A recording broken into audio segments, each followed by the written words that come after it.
ठाकुर जी की परम कृपा से हम आप सब लोग चंडीगढ़ में वृंदावन प्रकट उत्सव आज से प्रारंभ कर रहे हैं। श्रीमद् भागवत जी की कथा को केंद्र में लेकर के वृंदावन महिमामृत और वृंदावन प्रकट भाव प्रस्तुत करने के लिए ठाकुर जी की इच्छा से यहाँ आना हुआ है। प्रथम दिवस के सत्र में परम पूजनीय प्रातस्मरणीय और ब्रजवासियों के अति प्रिय हमारे परम पूजनीय श्री गीता मनीषी जी महाराज आप श्री का आशीष प्राप्त हुआ है। ये बड़े सौभाग्य की बात है कि चंडीगढ़ एक प्रकार से कुरुक्षेत्र के समीप की ही भूमि है। भगवान ने गीता का वाचन कुरुक्षेत्र में किया तो जिस प्रकार हमारे वृंदावन की जो सीमा है वो 84 कोस में विकसित है, ऐसे ही आसपास के क्षेत्र जो कुरुक्षेत्र के हैं वे भी एक प्रकार से गीता की भूमि है। तो उस भावना से चंडीगढ़ भी गीता की भूमि है, क्योंकि ठाकुर जी ने शब्द उच्चारण किए, गीत गाया, गीता को जब सुनाया तो वायु का स्पर्श करके वायु चंडीगढ़ भी आई होगी, वे शब्द चंडीगढ़ तक भी आए होंगे, तो यह भूमि भी एक प्रकार से गीता की भूमि है। और उस नाते से आज प्रथम दिन ही महाराज जी का आशीष प्राप्त होना इस बात को प्रमाणित करता है कि गीता के प्रवचनकर्ता श्री कृष्ण इस उत्सव से बड़े प्रसन्न हैं, इस उत्सव से बड़े आनंदित हैं। इसीलिए महाराज जी का प्रथम दिन ही आगमन हुआ। 7 दिन में किसी भी दिन महाराज जी आते, लेकिन इस भाव से ये जो भी भाव अभी बैठे बैठे प्रकट हुए, उन भावों से महाराज जी का प्रथम दिन आना एक बहुत ही भगवत प्रसन्नता का संकेत है। शुभ संकेत तो कथा जिस दिन फाइनल हुई उसी दिन से शुभ संकेत थे, लेकिन ठाकुर जी प्रसन्न हैं, ठाकुर जी खिलखिला रहे हैं, ठाकुर जी आनंदित हो रहे हैं, उसका संकेत महाराज जी का आगमन हुआ। पूज्य महाराज जी के श्री चरणों में बारंबार प्रणाम करते हैं। साथ ही हमारे मध्य में श्री गंगा मैया के भाव लेकर के और तुलसी मानस मंदिर हरिद्वार से परम पूजनीय प्रातस्मरणीय पूज्य श्री अर्जुनपुरी जी महाराज पधारे हैं, आपको भी बारंबार प्रणाम। महाराज जी से कुछ वर्ष पहले का मेरा बड़ा अच्छा एक संस्मरण है। मेरी बद्रीनाथ में कथा हुई थी और बद्रीनाथ जाने के लिए एक दिन हरिद्वार रुकना आवश्यक है, अनिवार्य है। संभवतः महाराज जी के यहां ही रुकना हुआ था, तो जाते समय भी रुकना हुआ, जाते समय जब रुके तो महाराज जी कहीं बाहर थे, पर जब कथा करके लौटे तो महाराज जी का वहां दर्शन हुआ। तो महाराज जी ने प्रसादी के लिए अपने कक्ष में बुलाया। बहुत अच्छी मतलब बहुत अच्छी कथा है, बहुत दिन बाद याद आई है, सुन लो अभी। तो महाराज जी ने अपने कक्ष में बुलाया, बोले हमारे साथ ही प्रसाद पाना। अब बद्रीनाथ का रास्ता, गाड़ी से उतर के कोई आए तो उसका सिर घूमता ही रहता है, उसको ज्यादा भूख भाग लगती नहीं, उसको ये होता है कि मुझे कोई सुला दो। लेकिन बद्रीनाथ में पूरे रास्ते में घूमते सिर घूम रहा था। महाराज जी से मैंने कि महाराज जी ज्यादा पाने की इच्छा नहीं। बोले नहीं, ब्रजवासी हमारे यहाँ आए, हम तो चकाचक पवाएंगे। तो पता नहीं हरियाणा में कोई स्थान है वहां इतनी बड़ी जलेबी बनती है। महाराज जी को पता नहीं स्मरण है कि नहीं, मुझे स्मरण है, वहां इतनी बड़ी जलेबी बनती है और इतनी मोटी, मतलब काफी उसका स्वरूप जो खूब बड़ा होता है। तो महाराज जी मुझको बोले कि हम आपको एक नई डिश खिलाएंगे। मैंने कि खवाओ महाराज जी। तो जलेबी को दूध में औटा करके और पूरी दूध और जलेबी एक ही हो गए, गाढ़ी रबड़ी बन गई। और महाराज जी ने कम से कम 4-5 कटोरी मोकू पवाई दी है। बोले अब प्रेम से आप शयन करो। दाल में छोंक लगा करके पवाया स्वयं महाराज जी ने। तो बड़ा वो आनंद का एक क्षण था महाराज जी के साथ। आज इतने दिन बाद महाराज जी का दर्शन हुआ है, आप श्री को बारंबार प्रणाम है। मानो प्रथम दिन कथा में गंगा मैया भी आ गई। यहाँ जितने संत आवे, जितने वैष्णव जहां से आवे, ऐसा भाव रखना कि उन्हीं के तीर्थी कुर्वन्ति तीर्थानि। श्रीमद् भागवत में ही वर्णन है कि किसी तीर्थ का कोई व्यक्ति जब आता है तो यह समझना चाहिए उसके रूप में तीर्थ ही आया है। भागवत की कथा होती है तो सब देवी देवता सब आते हैं। तो आज प्रथम दिन की कथा है और श्रीमद् भागवत की कथा गाने के लिए उत्तम स्थान गंगा जी का तट ही बताया गया है। पर चंडीगढ़ में गंगा जी तो है नहीं, तो महाराज जी आगे गंगा जी के रूप में, और महाराज जी ने आकर के मानो जो गंगाद्वार समीपे तू तटमानंद नामकम, भागवत में लिखा है कि कथा कहां करानी चाहिए, बोले गंगा जी के तट पर करानी चाहिए। तो उस भाव से महाराज जी आकर के मानो गंगा जी का यहां पर उपस्थिति दर्ज करा दी है। ऐसे महापुरुष पधारे हैं, आप दोनों महापुरुषों के चरणों में प्रणाम। और आए हुए हमारे चंडीगढ़ के समस्त वैष्णव भक्त वृंद, ठाकुर जी के प्रेमियों को बहुत बहुत जय श्री कृष्ण। इतनो धीरे मत बोलो, जोरते बोलो, जय श्री कृष्ण, जय सिया राम, जय श्रीमन नारायण, जय जय श्री राधे। आओ पहले कुछ मनवाणी को पवित्र कर लें, थोड़ा संकीर्तन वृंदावन को याद कर लें, उसके बाद कथा में प्रवेश करेंगे। और जो भी मन में भाव उमड़ रहे हैं वो सब में फिर कीर्तन के बाद में हम लोग गाएंगे। मंच पर बंधुओं सातों निधि विराज रहे हैं। यहाँ पर हमारे श्री जुगल किशोर जी, अब आप लोगों को कम दिख रहे होंगे, कल एक वो जो टीवी है वो बड़ा वाला, उसको एक इधर लगवा देंगे तो आपको दिख जाया करेंगे। वहां जुगल किशोर जी विराज रहे हैं। जुगल किशोर जी के बगल में श्री राधा वल्लभ लाल विराज रहे हैं, और यहाँ पीछे श्री गोविंद देव जी विराज रहे हैं, इधर गोपीनाथ जी विराज रहे हैं, श्री राधा रमण जी विराज रहे हैं, और मदन मोहन जी विराज रहे हैं, और पीछे यहाँ हमारे श्री बांके बिहारी जी विराज रहे हैं। यहाँ पर हमारे इस कथा के जो मूल कर्ता धर्ता हैं, निमित्त मात्र यजमान हैं, हमारे बी पराग जी के श्री प्रियालाल जी यहाँ विराज रहे हैं, और बीच में प्यारे गिरधर लाल जी विराज रहे हैं। इतने सारे, ये भैया अब ये चंडीगढ़ नहीं है, कल से आप लोगों को एक बात हम कहते हैं, जैसे ही आप लोग वृंदावन में प्रवेश करते हो तो छठी करा पर ही एक बड़ा द्वार है, ऊपर क्या लिखा है, मेरो वृंदावन। ऐसे ही हम आप अभी आए तो आपने कहा महाराज जी आज सामने से आएंगे, तो सामने से आए तो वहीं द्वार बना, उस पर क्या लिखा है, मेरो वृंदावन। और वृंदावन में प्रवेश करते ही कौन मिलते हैं, श्री बिहारी जी, राधा रमण जी, राधा वल्लभ जी, गोविंद देव जी, गोपीनाथ जी। तो कल से अगर आपसे कोई पूछे कहां जा रहे हो इतने सज धज के, तो यूं ही कहीं वृंदावन जा रहे हैं। कहां जा रहे हैं, अब जो वृंदावन ही है। महाराज 7 दिन में ये स्थिति हो जाए कि मेला ग्राउंड का नाम बदल के वृंदावन ही हो जाए।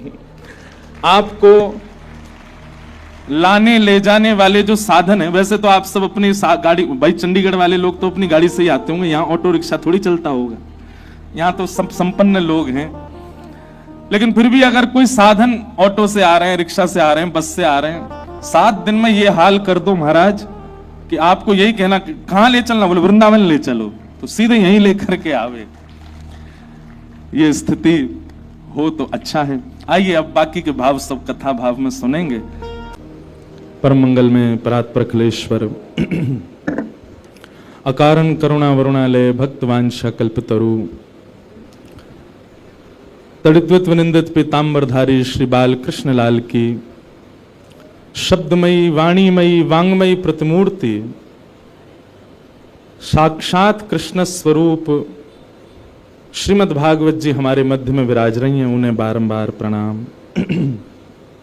मंच पर विराजमान हरिद्वार से पधारे परम पूज्य महाराज जी एवं अभी अभी हम सबके मध्य पधारे गौ ऋषि स्वामी श्री कृष्णानंद जी महाराज, उनको भी बारंबार प्रणाम। एवं उपस्थित समस्त विप्रवृंद, संगीत सेवा में पधारे समस्त गंधर्वजन, कथा के निमित्त मात्र यजमान और इस कथा के आयोजक बी पराग जी और उनकी धर्म पत्नी और पूरा परिवार,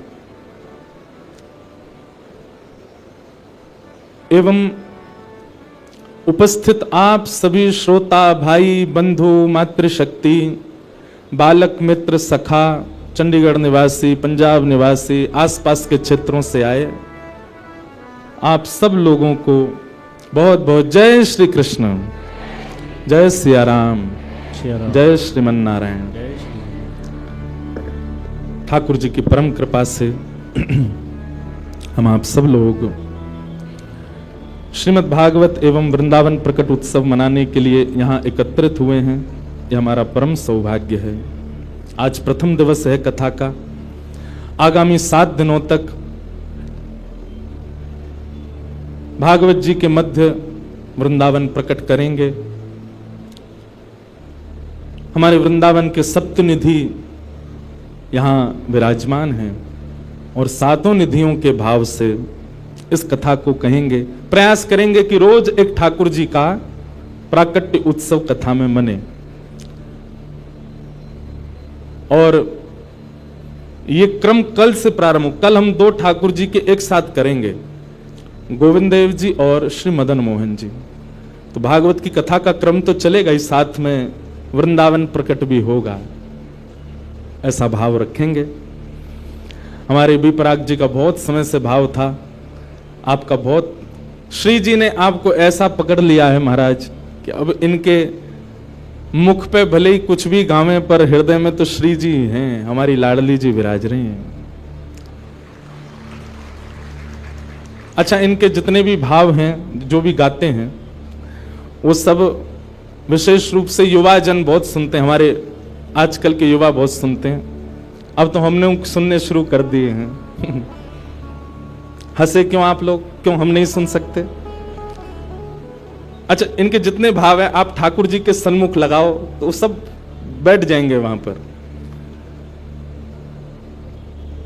तो ठाकुर जी के लिए वो भाव प्रस्तुत हो जाते हैं। हम तो लाल जी के उत्सव में आप आए थे तो मैंने निवेदन किया, मैंने कहा आप कुछ अपने फिल्म वाले भाव भी सुनाओ। और जब आप गा रहे थे तो ऐसे ही लग रहा था कि मानो हम आप जैसे कोई वैष्णवी ठाकुर जी के लिए गा रहे हैं। हे नाथ, वैसे तो आपको कुछ होगा नहीं, आप सदा प्रसन्न रहते हो, आप जगत नियंता जगदाधार हो, पर फिर भी आपको कुछ हो गया तो हम दुनिया जला देंगे, कुछ नहीं बचेगा ठाकुर जी। अच्छा देखो, इसमें भाव क्या है, ठाकुर जी को कुछ नहीं होगा, पर हमारे चित्त में जो ठाकुर जी के प्रति भाव है, उनको कुछ हो गया तो दुनिया जला देंगे। हमारा प्रेम श्री जी के प्रति दिन प्रतिदिन प्रति बढ़ता रहे, कभी कम ना हो। हे श्री जी, आप हमारी बात सुन लो। अगर हमारा प्रेम ब्रज के प्रति, वृंदावन के प्रति, आपके प्रति, वैष्णवों के प्रति, ब्रजवासियों के प्रति, यमुना जी के प्रति, रज के प्रति, गोपेश्वर महादेव के प्रति कहीं भी किंचित भी कम हुआ ना किशोरी जी, तो हम दुनिया जला देंगे। इस भाव को ऐसे गा दो, सब कुछ ही मिटा देंगे। तो ऐसे आप लोग भाव सुनते हो, उनको आप श्री जी को प्रस्तुत करोगे तो कोई बुराई नहीं है। अब कोई ऐसा ही मत लिया ना कि जो बिल्कुल ही संसार के लिए हो, तो वो फिर कैसे प्रस्तुत होगा। पर हां, फिर भी अधिकतर भाव आप प्रस्तुत कर सकते हो। तो आपका बहुत बहुत समय से भाव था, और हम दोनों को मिलावे वारो श्री राधा रमण लाल। ब्रज जन प्रियतम बाल मुकुंदम राधा रमणम हरे हरे राधा रमणम हरे हरे।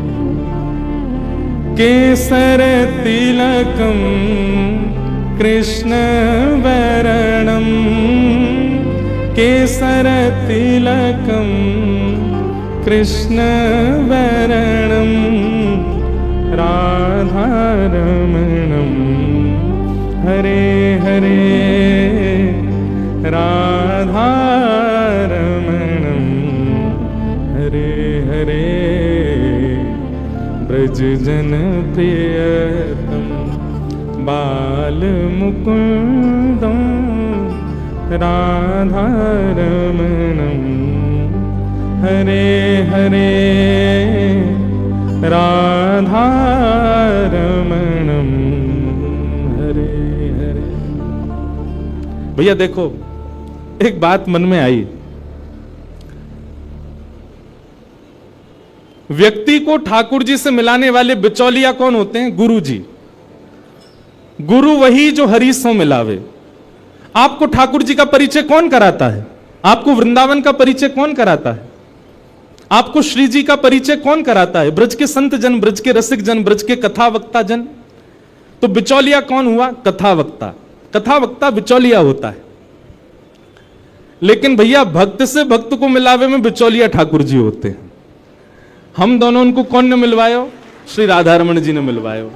और एक बात सुनिएगा, जहां बिचौलिया ठाकुर जी होंगे ना, वो संबंध कभी नहीं टूट सकता, और वो संबंध बहुत पवित्र होता है। इसलिए हम तो संसार में सबसे कहते हैं, अपनी हर कथा में कहते हैं, पत्नी वो श्रेष्ठ मत मानिएगा जो देखने में बहुत सुंदर लगती है, पत्नी उसको श्रेष्ठ मत मानिएगा जो भोजन बहुत अच्छा बनाती है, पत्नी उसको श्रेष्ठ मत मानिएगा जो बहुत पढ़ी लिखी है, पत्नी वो श्रेष्ठ नहीं है जो समाज परिवार सबको संभाल ले, पत्नी वो श्रेष्ठ जो पति को ठाकुर जी की ओर और बढ़ावे, वो श्रेष्ठ।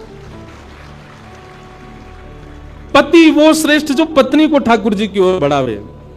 बालक वो श्रेष्ठ नहीं जो दुनिया के सारे ऐश्वर्य को कमा के माता पिता के चरणों में रख दे। बालक वो श्रेष्ठ जो प्रहलाद और ध्रुव की तरह ठाकुर जी को घर में प्रकट कर दे। ऐसे ही बंधुओं, मित्र भी वो श्रेष्ठ नहीं जो रात में पार्टियां करवावे, सुबह पता चली हॉस्पिटलाइज्ड हो, ऐसा काय बात का मित्र। मित्र तो वो श्रेष्ठ जो रात में लेके गया, सुबह वृंदावन में मिले। कहां मिले? वृंदावन में पाए। संबंध वो श्रेष्ठ मानिएगा जिसमें बिचौलिया ठाकुर जी हैं, जिसमें बीच में ठाकुर जी हैं। जहां ठाकुर जी का संबंध नहीं है, जिन संबंधों में, वहां आप बहुत अच्छा नाटक किया कीजिए। भाई देखो, आप कहोगे महाराज जी आपकी बातें प्रैक्टिकल तब कब लगेंगी? संसार में रहने के लिए सबसे संबंध बहुत जरूरी है, जरूरी है। पर मैं एक बात कथा में कहता हूं, मानव को नाटक करना बहुत अच्छा आता है, पर वो नाटक करता है वृंदावन में, और संसार के सामने क्या वास्तविक रहता है। उल्टे हो जाओ, संसार के सामने खूब बढ़िया नाटक करो।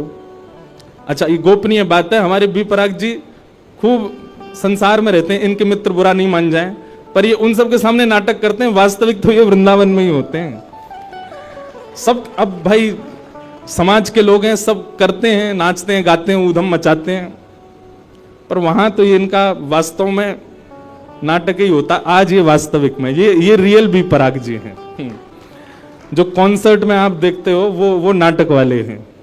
ऐसे ही भैया संसार के प्रति बहुत अच्छा नाटक करो, लेकिन अपनी श्री जी के सामने, राधा रमन लाल जी के सामने, ठाकुर जी के सामने वास्तविक हो जाओ।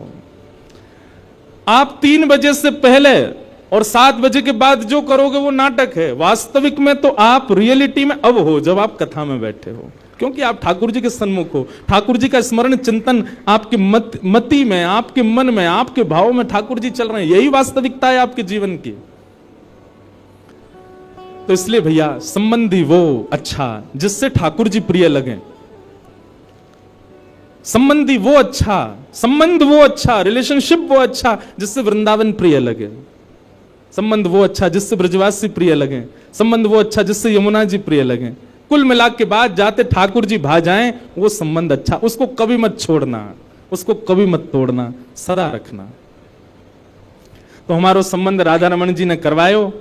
इसी पद की खोज करते करते हम मिल गए, हमको ये मिल गए, और आज हम दोनों मिले तो इतने सारे लोग मिल गए, पूरा चंडीगढ़ ही मिल गया। आज वृंदावन प्रकट उत्सव की बधाई हो। अरे ने एक रूखी सी नहीं, जोर की दो बधाई हो, बधाई हो, बधाई हो। अब 7 दिन रोज बधाई गवेगी। वृंदावन प्रकट हो रहा है महाराज, हमारे चित्त में होना चाहिए। आहा, मन मेरा बन गया सखी रे पावन वृंदावन, राधा नाचे कृष्ण नाचे, नाचे गोपी जन। मन मेरा बन गया सखी रे पावन वृंदावन, ओहो मन मेरा बन गया सखी रे पावन वृंदावन। बोलो वृंदावन बिहारी लाल की। आइए अब कथा में प्रवेश करें, और फिर बीच बीच कथा में ही वृंदावन के भाव सुनते रहेंगे। श्रीमद् भागवत जी का महात्मा आज हम सुनेंगे, और कल से प्रथम स्कंद से कथा शुरू होगी। रोज हमारे भारत के श्रेष्ठ संत जन यहां पधारेंगे, आप सबको उनका दर्शन होगा। पर एक बात हमारी बहुत ध्यान से सुनना, हमने अधिकतर संत महापुरुषों को समय दिया है कथा में आने का, क्योंकि सबको आना जाना ही है 3 बजे का, और जब श्रोता ही आएंगे 4 बजे के बाद, तो फिर आप लोग ही वंचित रहोगे उनके दर्शन से। इसलिए हम तो 3 बजे, हम तो 2:30 बजे ही आ जाएंगे, यहाँ पे पीछे बैठे रहेंगे, 3 बजे मंच पे आएंगे। इसलिए आप लोग भी 2:30 बजे तक ही कल से आ जाना, ताकि जो भी संत जन, महापुरुष, कथा वक्ता जन जो यहाँ आ रहे हैं, बंद है रो भैया बार बार। उन लोगों का आप सबको दर्शन और उनके प्रवचनामृत प्राप्त हो जाएं। इसलिए कल से बिल्कुल समय से आइएगा आप लोग। भागवत जी के महात्म्य में प्रवेश करें। प्रथम श्लोक भागवत जी का सब लोग बड़े भाव से मेरे साथ स्मरण करो। सच्चिदानंद रूपाय विश्वोत्पत्त्यादि हेतवे तापत्रय विनाशाय नमः। तापत्रय विनाशाय श्री कृष्णाय वयं नमः। सच्चिदानंद रूपाय, भगवान कैसे हैं? तीन रूप हैं ठाकुर जी के, सत्य, चैतन्य और आनंद। चाहे आप बिहारी जी का दर्शन करो, गोविंद देव जी का दर्शन करो, गोपीनाथ जी, राधा रमण जी, राधा वल्लभ जी, आपके घर के लड्डू गोपाल जी, श्री प्रियालाल जी, सब तीन रूप में व्यवस्थित हैं। उनका स्वरूप विपरीत हो सकता है, उनका श्रृंगार विपरीत हो सकता है, पर रूप तीन ही है, सत्य, चैतन्य और आनंद। ठाकुर जी ही सत्य हैं, इस संसार में और कोई सत्य नहीं है। त्रिकालाबाधित सत्य हैं, वे परम सत्य हैं। हम एक बात कथा में कहा करते हैं, जिस व्यक्ति के सामने झूठ बोलने में आपकी जीभ को संकोच होता हो, बहुत ध्यानपूर्वक सुनिएगा, जिस व्यक्ति के सामने झूठ बोलने में आपकी जिह्वा को संकोच होता हो, आप ये विश्वास मान लीजिएगा, या तो वो ठाकुर जी का अंश है या कोई परम भजनानंदी वैष्णव है।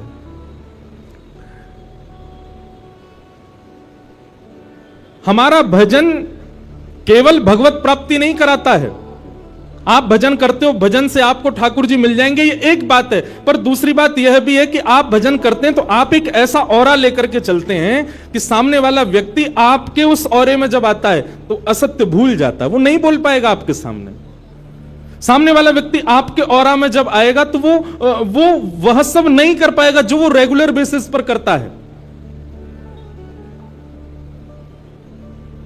उस व्यक्ति के चित्त में कहीं ना कहीं ठाकुर जी के प्रति प्रेम प्रकट होता है। इसलिए भजन केवल इसलिए नहीं करना है कि हमको ठाकुर जी मिले, भजन इसलिए भी करना है कि वैष्णव जब चलता है, जब घूमता है, जब विचरण करता है, उसके विचरण से ना जाने कितनों का चित्त पवित्र होता है।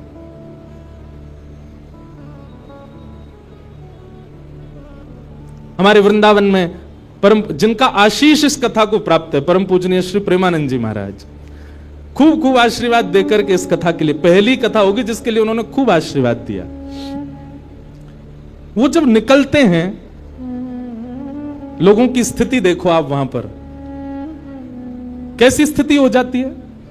बस नेत्रों से नीर बहते हैं, और वो नीर कष्ट के नहीं होते, वो नीर पीड़ा के नहीं होते, वो अत्यंत आह्लाद के होते हैं, अत्यंत प्रसन्नता के होते हैं। कितने लोग घुटने पर बैठ करके अपने विषादों को, अपनी जीवन की समस्त पीड़ाओं को केवल उनके दर्शन मात्र से उनको लगता है कि बस सब नष्ट हो गया। ये आज की बात नहीं है, सदा सर्वदा से हमारे भारत में ऐसे ऐसे लोग जन्म लिए हैं। इस्कॉन के स्थापक ऐसी भक्ति वेदांत स्वामी श्री प्रभुपाद, अरे महाराज, विदेश की भूमि पर जाकर के उनके दर्शन मात्र से अंग्ल देश के लोग हरे कृष्ण कृष्ण कृष्ण हरे हरे, हरे राम राम राम हरे हरे महामंत्र का उच्चारण करने, क्या जाने वो कौन कृष्ण, कौन बलराम, कौन यशोदा मैया। बुरा नहीं मानिएगा, दुर्भाग्यवश हम सनातनी लोगों के बच्चे इतना नहीं जानते होंगे, पर भक्ति वेदांत स्वामी श्री प्रभुपाद जी की कृपा से अंग्रेजों के बच्चे, उनको गीता के 700 श्लोक याद है, उनको भगवत गीता कंठस्थ है, उनको ठाकुर जी की पूरी लीलाएं याद है। स्वामी श्री विवेकानंद, किन किन का नाम लें हम, इनकी उपस्थिति मात्र से, इनके आने, रियल इन्फ्लुएंसर इनको कहा जाता है। किनको कहा जाएगा? जो आपकी बुरी आदतों को भी केवल अपनी उपस्थिति मात्र से नष्ट कर दे। अरे बोलना तो बहुत आगे की बात है, प्रवचन करना बहुत आगे, वो खड़े हो जाएं सामने, आप कुछ गलत कर नहीं सकते। क्यों? क्योंकि उनके भजन में इतनी सामर्थ्य है, उनके भाव में इतना बल है कि आप उनके सन्मुख कुछ अपशब्द बोले ही नहीं सकते, सोच ही नहीं सकते। दुनिया के सामने आप नेत्र बंद करो तो आपके चिंतन में विषय भी आ जाएंगे, आपके चिंतन में सांसारिक वस्तुएं भी आ जाएंगी, पर आप किसी ऐसे वैष्णव के सामने खड़े हो, आप चाह करके भी विषय का चिंतन नहीं कर सकते, आप चाह करके भी संसारी भोग विलासों को सोच नहीं सकते। इसलिए भजन केवल इसलिए नहीं करना है कि हमको ठाकुर जी मिलेंगे, भजन इसलिए भी करना है क्योंकि भजन करने से जब आप चलते हैं, फिरते हैं, घूमते हैं, बैठते हैं, उठते हैं, तो आपके भजन के प्रभाव से कितनों पर क्या क्या प्रभाव हो रहा है आप नहीं जानते। भगवान सत्य है, कितना भी बड़ा झूठा व्यक्ति क्यों ना हो, ठाकुर जी के आगे सत्य ही बोलता है, वहां असत्य नहीं बोल सकता। हम एक बात कथा में कहा करते हैं, बहुत ध्यानपूर्वक सुने सब लोग, इधर देखो, यहां देखो, 3 घंटा बस हमको ही देखना है आपको, और बिल्कुल यूं चिंता मत करियो कि हमने ज्यादा देखो तो व्यास जी को नजर लग जाएगी, बिल्कुल नहीं लगेगी।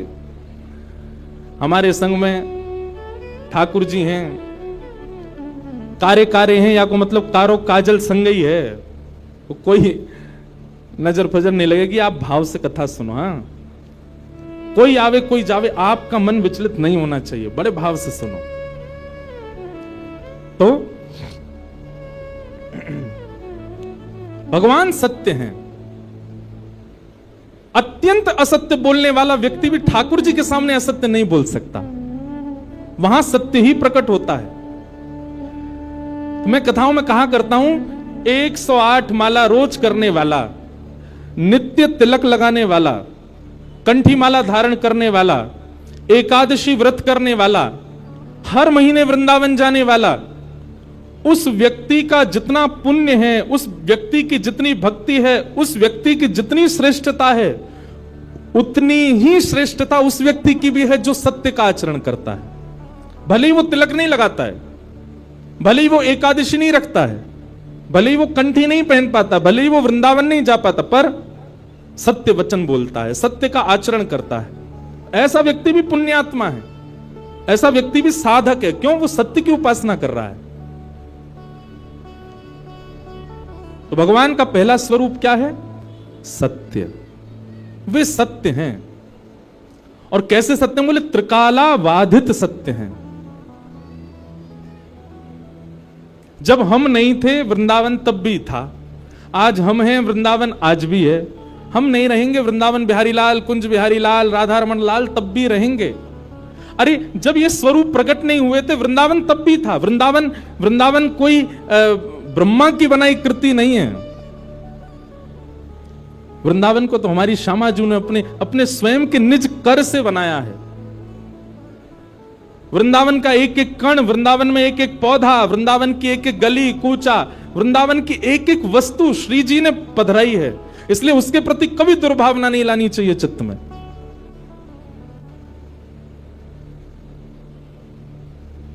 किशोरी जी ने स्पष्ट कर दिया था ठाकुर जी को कि यदि आप हमको अपनी लीला में ले जाना चाहते हो तो 3 वस्तु आपको पृथ्वी पर ले जानी पड़ेंगी। यत्र वृंदावनम नास्ति यत्र नो यमुना नदी यत्र गोवर्धनम नास्ति तत्र नो रमते मनः। वृंदावन, यमुना जी और श्री गोवर्धन, ये 3 ब्रह्मा ने नहीं बनाए हैं। इन तीनों का निर्माण श्री गोलोक धाम में स्वयं हमारी वृषभानु दुलारी श्यामा जी ने निज कर से किया है। श्री जी यहीं विरह करती रहती, यहीं विहार करती रहती हैं, कहीं नहीं जाती। जब ठाकुर जी आ रहे थे भूमि पर लीला करने के लिए, श्री जी को कहा आप भी चलो, तो श्री जी ने कहा ये 3 जहां होते मैं वहीं रहती हूं, मेरा इनके अलावा मन नहीं लगता। तब ठाकुर जी गोलोक धाम से रेप्लिका भी नहीं, कॉपी भी नहीं, साक्षात वृंदावन, यमुना जी और श्री गोवर्धन को लेकर के वृंदावन आए, भूमि पर आए और आकर के उसको व्यवस्थित किया। तब हमारी किशोरी जी पधारी, तब हमारी लाडली जी आई। इतना प्रिय है किशोरी जी को वृंदावन। आज कथा में आने से पहले वृंदावन महिमामृत एक ग्रंथ है, उस ग्रंथ को मैं देख रहा था। तो उस ग्रंथ में श्री प्रबोधानंद सरस्वती वो वृंदावन की महिमा बताते हुए कहते हैं, बहुत ध्यान से सुनिएगा।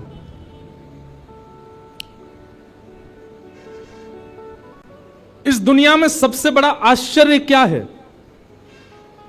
इस दुनिया में सबसे बड़ा आश्चर्य है भगवान, सबसे बड़े आश्चर्य। और उन आश्चर्य रूपी भगवान ने दुनिया बनाई तो निश्चित है कि दुनिया भी आश्चर्य रूप से भरपूर है। वो 7 वंडर्स नहीं, 7 आश्चर्य नहीं जो लोग देखने जाते हैं, पर दुनिया में हर वस्तु, मैं भी आश्चर्य हूं, आप भी आश्चर्य हो, हम सब आश्चर्य हैं। क्यों? क्योंकि हमको आश्चर्य रूपी भगवान ने बनाया है। आश्चर्य का मतलब समझते हैं ना? आश्चर्य रूपी भगवान ने सृष्टि को बनाया तो निश्चित है कि सृष्टि आश्चर्यजनक है। आश्चर्यजनक भगवान ने आश्चर्यजनक सृष्टि को बनाया, पर ऐसे आश्चर्यजनक भगवान जिनको देख के ब्रह्मा भी आश्चर्यचकित हो जाता है, वह श्री कृष्ण भी वृंदावन को देख करके आश्चर्य में रहते हैं। वह श्री जी भी वृंदावन को देख करके आश्चर्य में रहती हैं। वह सब सखियां भी, बलराम जी भी, ये सब वृंदावन को देख करके आश्चर्य में रहते हैं कि ये कैसा है। श्रीमद् भागवत में केवल वृंदावन के लिए लिखा है, वृंदावनम संप्रविश्य सर्वकाल सुखावम। ठाकुर जी इतने प्रसन्न हुए, जैसे ही वृंदावन आए तो वृंदावन आते ही ठाकुर जी की प्रसन्नता में नेत्रों से अश्रुबिंदु प्रकट हो गए। इतने प्रसन्न हो गए ठाकुर जी। और वृंदावन में ठाकुर जी को कुछ करना, वो तो बात की बात है, बस ठाकुर जी को बैठे रहना ही पसंद है। वहां की ब्यार चलती रहे, वृंदावन के वृक्ष झूमते रहे, वृंदावन में ठाकुर जी को बैठना प्रिय है, केवल देखते रहना प्रिय है। इतना प्रिय है ठाकुर जी को वृंदावन। ऐसा वृंदावन, तो वृंदावन भी सत्य है। जैसे ठाकुर जी का स्वरूप सत्य है, वृंदावन भी सत्य है। क्यों? हजारों लोग वृंदावन जाते हैं और सबके चित्त में वृंदावन ऐसे घर करके बैठ जाता है। जो एक बार जावे, वृंदावन में भीड़ खूब, वृंदावन में व्यवस्था इतनी ज्यादा नहीं है, वृंदावन में प्रशासन के इतने वो हैं, बिहारी जी भी अगर दर्शन करना हो तो बहुत योजनाएं बनानी पड़ती हैं, पर फिर भी वृंदावन सबको इतना प्रिय क्यों है? क्योंकि वह वृंदावन ठाकुर जी को अति प्रिय है। इसलिए जब वृंदावन रसामृत पद लिखा गया तो उस पद की प्रथम पंक्ति में यही शब्द आए, श्यामा हृदय कमल सो प्रगट्यो। हम विश्राम में पूरा गाएंगे, पर अभी एक भाव है, श्यामा हृदय कमल सो प्रगट्यो, श्याम हृदय को भाई, वृंदावन प्यारो वृंदावन, श्री वृंदावन मेरो वृंदावन। वृंदावन किशोरी जी के हृदय से प्रकट हुआ है। और जब किशोरी जी के हृदय से वृंदावन प्रकट हुआ तो ठाकुर जी को वृंदावन इतना भाया, इतना भाया, इतना भाया। अरे भैया, किसी को कोई स्थान भा जाए तो वो वहां एक घर बनाता है। जैसे चंडीगढ़ के लोगों को शिमला भा जाए तो शिमला में एक घर बना लेते, ज्यादा पैसा आ जाए तो। और पैसा नहीं भी आए तो उसका ड्रीम क्या होता? पैसा आएगा तो सबसे पहले क्या करेंगे? बोलो, शिमला में घर बनाएंगे।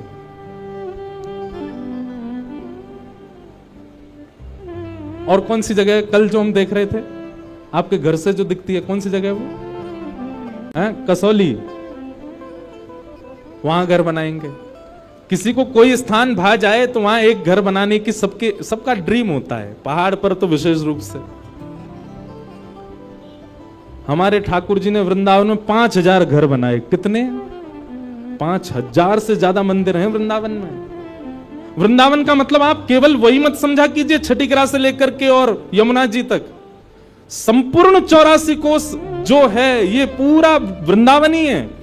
पर जहां बिहारी जी विराज रहे हैं, राधा वल्लभ जी विराज रहे हैं, राधा रमण जी विराज रहे हैं, यमुना जी बह रही हैं, गोपेश्वर महादेव हैं, ये उस 84 कोस वृंदावन का मध्य है, सेंटर है।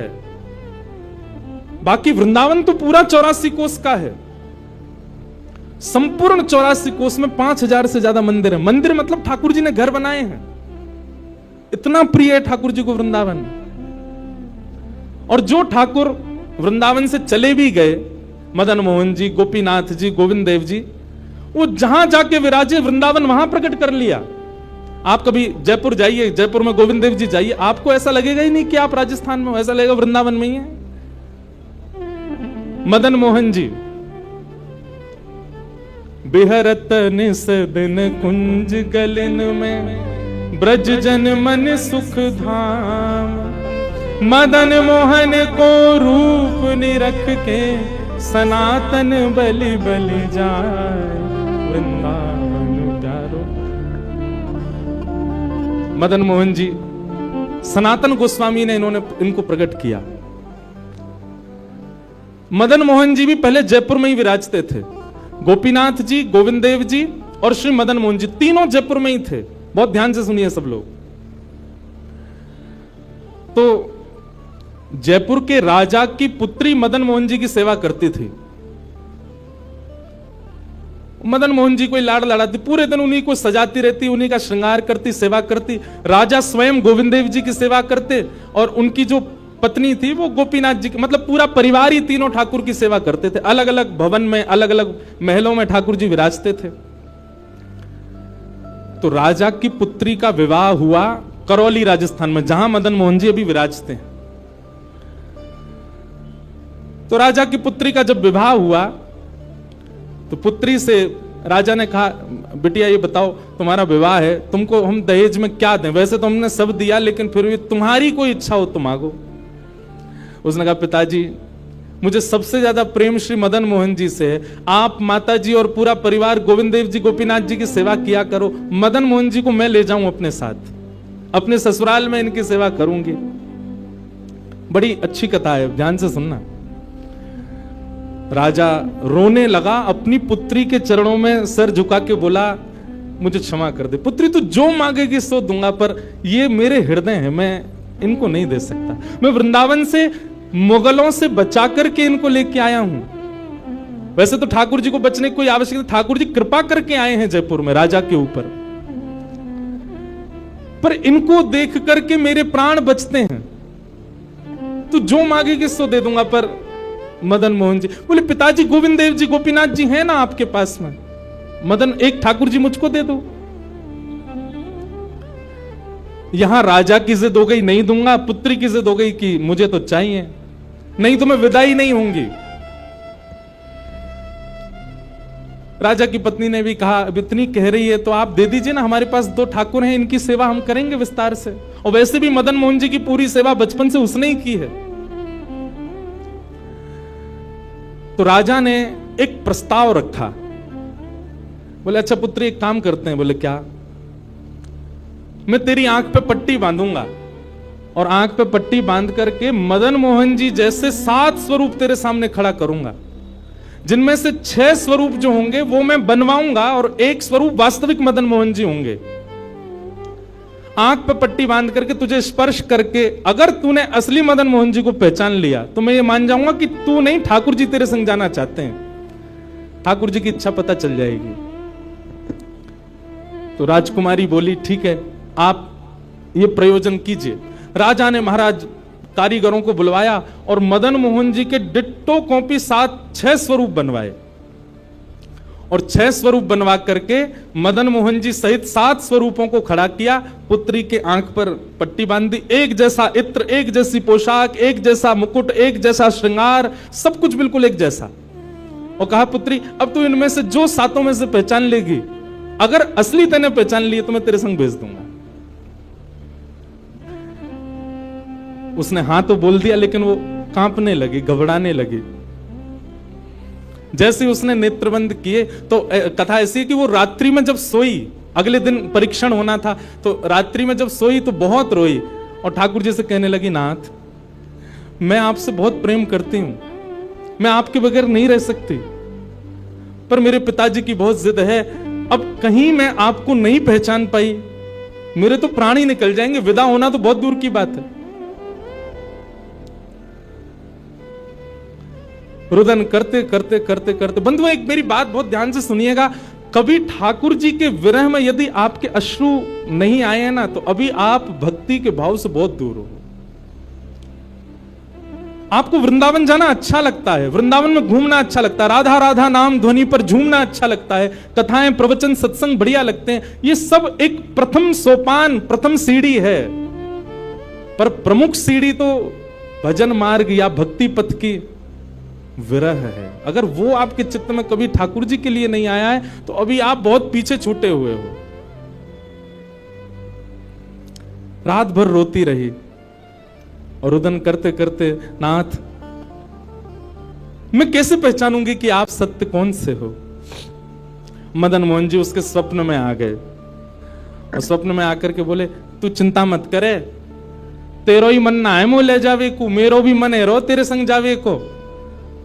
अरे जे सब मेरी सेवा तो करें पर तेरी जैसी सेवा तो कोई करेगा ना, मेरो भी बड़ो मन है तेरे संग चलवे को। तो उसने कहा, तो नाथ कुछ कृपा तो करो। बोले हाँ मैं एक काम करूंगा। बोले कहा, तू सबरे स्वरूपन को जब स्पर्श करेगी ना तो असली मदन मोहन जो मैं हूं, तू मेरे हाथन को स्पर्श करियो। तो हाथ कैसे? ऐसे।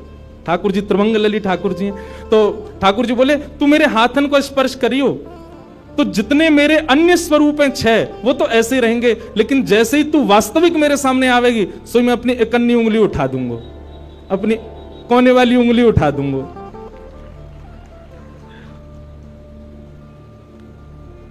ठाकुर जी कितना प्रेम करते हैं अपने भक्त से। ठाकुर जी बोले मैं अपनी इकन्नी उंगली उठा दूंगा और तू स्पर्श करती करती मेरी जैसे इकन्नी उंगली उठे वाकू पकड़ लियो और तुरंत पिताजी से कह दियो, जय रे मदन मोहन जी, मैं चल दूंगा तेरे संग। अब तो दूसरे दिन वो पिताजी के पास गए, पिताजी जल्दी करिए, कब चलना है कब? बोले तुझे तो इतना विश्वास है जैसे तू वास्तविक में मदन मोहन जी को ले ही जाएगी, लेकिन बिटिया तू भी याद रखियो मैंने ऐसे स्वरूप बनवाए हैं कि कोई बता ही नहीं सकता कि असली मदन मोहन कौन से। बोले पिताजी आप सन्मुख पधराओ। तो महाराज भीड़ लग गई देखने वालों की, पूरा राजभवन इकट्ठा हो गया जयपुर का। 7 स्वरूप विराजमान हुए। पुत्री के आंख पर अभी विवाह हुआ, उसका विदाई नहीं हुई है, आंख पर पट्टी बांध करके और कहा जाओ अगर मदन मोहन जी की इच्छा होगी तो तू ढूंढ ले। अब मदन मोहन जी तो पहले ही बता चुके हैं, ऐसे मिलूंगा। जैसे मानो टीचर पहले ही एग्जाम पेपर लीक कर दे, ये क्वेश्चन आने वाले तैयार कर आना। उसने जाकर के जैसे स्वरूप स्पर्श करने प्रारंभ किए, पहला बोले ये नहीं है, दूसरा स्पर्श किया ये भी नहीं है। ठाकुर जी खड़े थे 5वीं पंक्ति में, 5वें वाले थे। तीसरे स्पर्श किए, बोले ये भी नहीं है। चौथे किए, बोले ये भी नहीं है। जैसे ही 5वें का स्पर्श किया और मुखमंडल का स्पर्श किया, गले का स्पर्श किया, वक्ष का स्पर्श कर, जैसे ही ठाकुर जी की भुजा पकड़ी सो ठाकुर जी ने अपनी कन्नी उंगली हिला दी। और जैसे ही कन्नी उंगली हिलाई उसने तो, पिताजी यही है मदन मोहन जी। आहा, राजा के तो नेत्रों से आंसू गिर गए, चरणों में गिर गए, उठ करके अपनी बिटिया को गले से लगा लिया, कान में बोले बोले मैंने कन्नी उंगली हिलते हुए देख ली। मुझे ये बात पता चल गई है कि भैया तेरी जिद नहीं है इनको ले जाने की, इनकी भी जिद है तेरे संग जाने की। और महाराज गाजे बाजे रथ में आरूढ़ करके श्री मदन मोहन लाल जी करौली राजस्थान को प्रस्थान किए। बोलो मदन मोहन लाल की। बिहरत निस दिन कुंज गलन में ब्रज जन मन सुख धाम, मदन मोहन को रूप निरख के, मदन मोहन को रूप निरख, सनातन बलि बलि जाए, वृंदावन प्यारो वृंदावन, श्री वृंदावन मेरो। ये भैया ऐसे ही भजन नहीं बना है, ये ऐसे ही आपके झूमने के लिए कीर्तन नहीं, ये पूरा वृंदावन समाविष्ट करवा दिया हमारे गिरधरलाल जी ने एक ही पद में। पूरा वृंदावन विराज रहा है। ठाकुर जी जड़ नहीं है। दूसरा स्वरूप क्या है ठाकुर जी का? चैतन्य। कौन है ठाकुर जी? चैतन्य। कई लोग पूछते हैं महाराज जी सेवा का कोई प्रकल्प बताओ, सेवा का कोई भाव बताओ, सेवा कैसे करनी चाहिए, सेवा में क्या होना चाहिए क्या नहीं होना चाहिए। हमारी एक बात सब लोग सुन लीजिए, यहां लगभग सब सेवा वाले ही बैठे हैं। आप ठाकुर जी के प्रति चैतन्य भाव अपने हृदय में प्रगाढ़ कर लो। चैतन्य भाव प्रगाढ़ मतलब ये कोई पाषाण नहीं है, ये कोई प्रतिमा नहीं है, ये कोई धातु नहीं है। साक्षात वृंदावन चंद मेरे घर पे विराज रहे हैं, ये विश्वास आप अपने चित्त में प्रगाढ़ कर लीजिए। बस आपके जिस दिन ये विश्वास प्रगाढ़ हो गया, अपने आप आपको सेवा सीखनी, किसी से पूछनी नहीं, अपने आप करने लग जाओगे। अरे मां को नहीं बताना पड़ता पुत्र की सेवा कैसे होती है, पत्नी को नहीं सिखाना पड़ता पति को कैसे पूछना है, सारे संबंध हम अपने आप सीख लेते हैं। तो ठाकुर जी से जो हमारा प्रेम भाव है, उसके लिए हमको पूछना क्यों पड़ता है कि कैसे करें, भोग कैसे लगाएं, सुलाएं कैसे, ये कैसे करें। शास्त्रीय बात पीछे है, पहले आप प्रेम भाव में तो आओ। ठाकुर जी अपने आप सिखा देंगे अपनी सेवा कैसे करनी।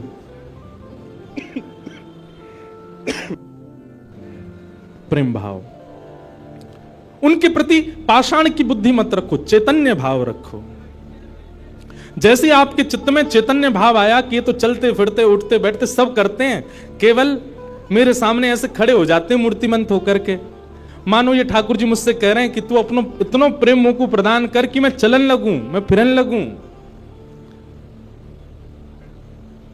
सब लोग एक बात याद रखिएगा, जिसके भी घर में ठाकुर जी की सेवा है, ठाकुर जी हमको चैलेंज करते हैं, अगर तो में सामर्थ्य हो तो अपनी भक्ति से, अपने भाव से, अपने समस्त प्रयासों से तू मुझे चलवा के दिखा दे, तू मुझे बुलवा के दिखा दे।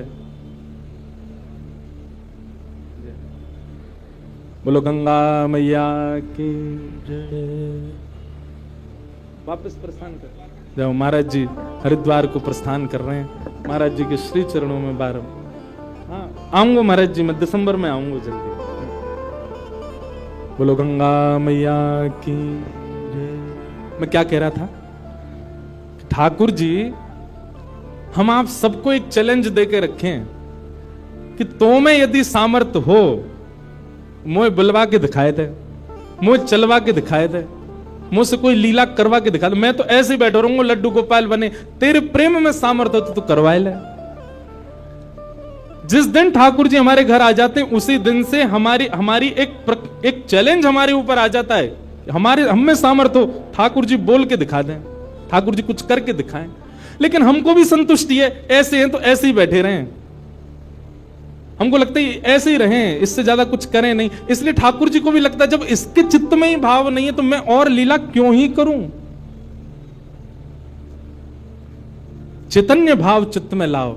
जैसे एक बालक जन्म लेता है तो मां और पिता प्रतीक्षा करते हैं, अब ये कब बोलेगा, मां कब बोलेगा, पापा कब बोलेगा, ये चलना कब सीखेगा, ये स्कूल कैसे जाएगा, ये बड़ा होकर के जॉब करेगा, बिजनेस आदि आदि सब भाव। ऐसे एक सेवक साधक के चित्त में भी अपने ठाकुर जी के प्रति भावना होनी चाहिए, ये बोलेंगे कब।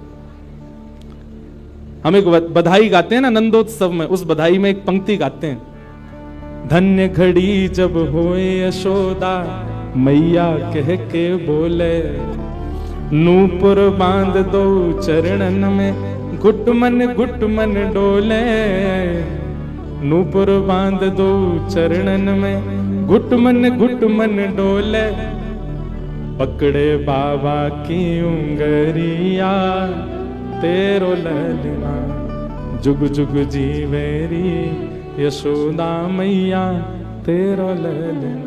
स्वामी जी हरिदास जी जब सेवा करते थे ना, तो ठाकुर जी बिहारी जी ऐसे ही नहीं रहते थे जैसे हमको दिख रहे हैं। स्वामी जी जैसे ही कपाट करते थे, सोई बिहारी जी बैठ जाते थे, बंसी वंसी सब नीचे करके हाथ सीधे कर लेते। मैं तो हार गयो पूरे दिन खड़े खड़े, स्वामी जी तुम बार बार पर्दा करते रहे करो। इसीलिए बिहारी जी में बार बार पर्दा आता, क्यों, ठाकुर जी उतनी देर बैठ लेते हैं, क्यों, खड़े खड़े थक गए। बहुत भाव है पर्दा के, पर एक भाव यह भी है। तो स्वामी जी को अनुभव होता है, तो इसका मतलब क्या है, ठाकुर जी लीला करते हैं, पर अब क्यों नहीं कर रहे, हमारे भीतर स्वामी जी जैसा भाव नहीं है। श्री हरिराम व्यास जी के विराज रहे ठाकुर जी, बाबा के ठीक पीछे जुगल किशोर जी। मुझको तो रूप देख के ही पता चल जाए कौन से ठाकुर जी हैं। जुगल किशोर जी, इनके चरित्र में आता है कि एक बार कोई साधक वंशी दे गया, वंशी देख करके बोला, हरिराम व्यास जी जुगल किशोर जी को वंशी पधरा देना, नई सोने की वंशी है।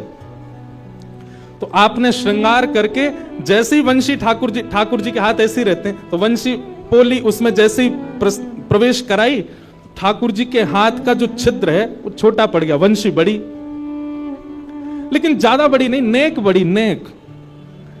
तो व्यास जी ने थोड़ा श्रम किया, थोड़ा जोर लगाया कि वंशी कैसे भीतर जाए। तो जैसे ही जोर लगाया, ठाकुर जी का हाथ छिल गया और वहां से रक्त निकलने लगा, श्री जुगल किशोर जी के। हरिराम व्यास जी ने जैसे ही रक्त देखा, मूर्छित होकर गिर पड़े वहीं पर। और जब होश में आए तो अपने अपने पुत्र को सेवा दे दी और कहा, मैंने ठाकुर जी को श्रमित कराया है, अब मैं अपने आप को दंड दूंगा। तो क्या दंड दिया? सूर्य उदय से सूर्यास्त तक वृंदावन की परिक्रमा ही लगाते रहते थे, ये दंड दिया उन्होंने खुद को। पहला दिन था दंड का। एक बात सुनिएगा, इन आचार्यों के चरित्र से ना कुछ कुछ सीखा कीजिए। आपकी सेवा में आपसे कोई अपराध बनता है, आपसे कोई गलती हो जाती है, आपसे कोई दोष बन जाता है, तो उसके लिए आप जाकर के पूछते हैं, हमसे अपराध हो गया, हम क्या करें? पूछिए मत, स्वयं को अपने आप ही दंड उत्सव मना लीजिए। और दंड उत्सव क्या है? तुरंत वृंदावन जाओ, एक परिक्रमा लगाओ, किसी वैष्णव को प्रसाद पवाओ, ब्रजवासी को कुछ दे करके उनको प्रसन्न करके आओ। यही दंड है वैष्णव अपराध का, भगवत अपराध का।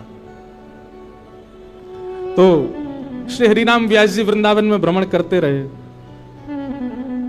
परिक्रमा लगाते रहे। परिक्रमा करके रात्रि में जैसे ही लौट करके आए, बहुत सावधानी से सुनो, तो शयन का दर्शन करने जब गए तो शयन के दर्शन में आपने क्या देखा कि जुगल किशोर जी ने स्वर्ण की वंशी धारण कर रखी, वही वंशी जो सुबह वो पधराना चाह रहे थे। उन्होंने अपने पुत्र को बुलाया, पुत्र को बुला के बोले, ये वंशी सुबह ठाकुर जी के हाथ में नहीं आ रही थी, अभी कैसे धारण हो गई? बोले, पता नहीं पिताजी, आप तो चले गए थे, मैंने वंशी उठा करके धारण कराई, ठाकुर जी ने धारण कर ली। हरिराम व्यास जी ने जैसे ही वंशी निकाल करके देखी तो क्या पाया? ठाकुर जी ने अपना हाथ ही बड़ा कर लिया वंशी धारण करने के लिए, उनके लिए। अब ताली से काम नहीं चले, हमारे ठाकुर जी करते हैं ऐसे? क्यों नहीं करते? और हम संतुष्ट क्यों हो जाते हैं? जैसी सेवा है उससे हमको प्रसन्नता क्यों हो जाती है? नहीं। ये इस बात का प्रमाण है कि कहीं ना कहीं हमारी भक्ति में, हमारे भाव में, हमारे प्रेम में अभी वो स्तर नहीं आया कि ठाकुर जी उसको स्वीकार कर लें। इसलिए भैया, सबसे पहली बात भक्ति में, सेवा में सबसे पहला प्रकार, ठाकुर जी को आप चैतन्य मानो। वो जड़ नहीं है, वो पीतल के नहीं है, वो अष्टधातु के नहीं है, वो मार्बल के नहीं है, वो साक्षात ठाकुर जी हैं, वो साक्षात चैतन्य है। उनके प्रति चैतन्य बुद्धि आपने धारण कर ली, अपने आप ठाकुर जी अपने आप लीलाएं कराना प्रारंभ कर देंगे।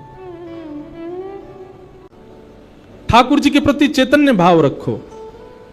और एक काम और किया कीजिए, शयन में ठाकुर जी की चरण सेवा तो करनी है, और संग ही संग क्या करोगे? जैसे यशोदा मैया लाल जी को कोई कहानी सुनाती है, ऐसे ही आप कथा सुन के जाते हैं, या यूट्यूब पर भी सुनते हैं, कहीं भी सुनते, कोई चरित्र सुनते हैं आप, लीला, वो लीला ठाकुर जी को सुनाया करो। अब कई लोग क्या करते हैं, कथा चालू करके फोन में ठाकुर जी के आगे धर देते हैं।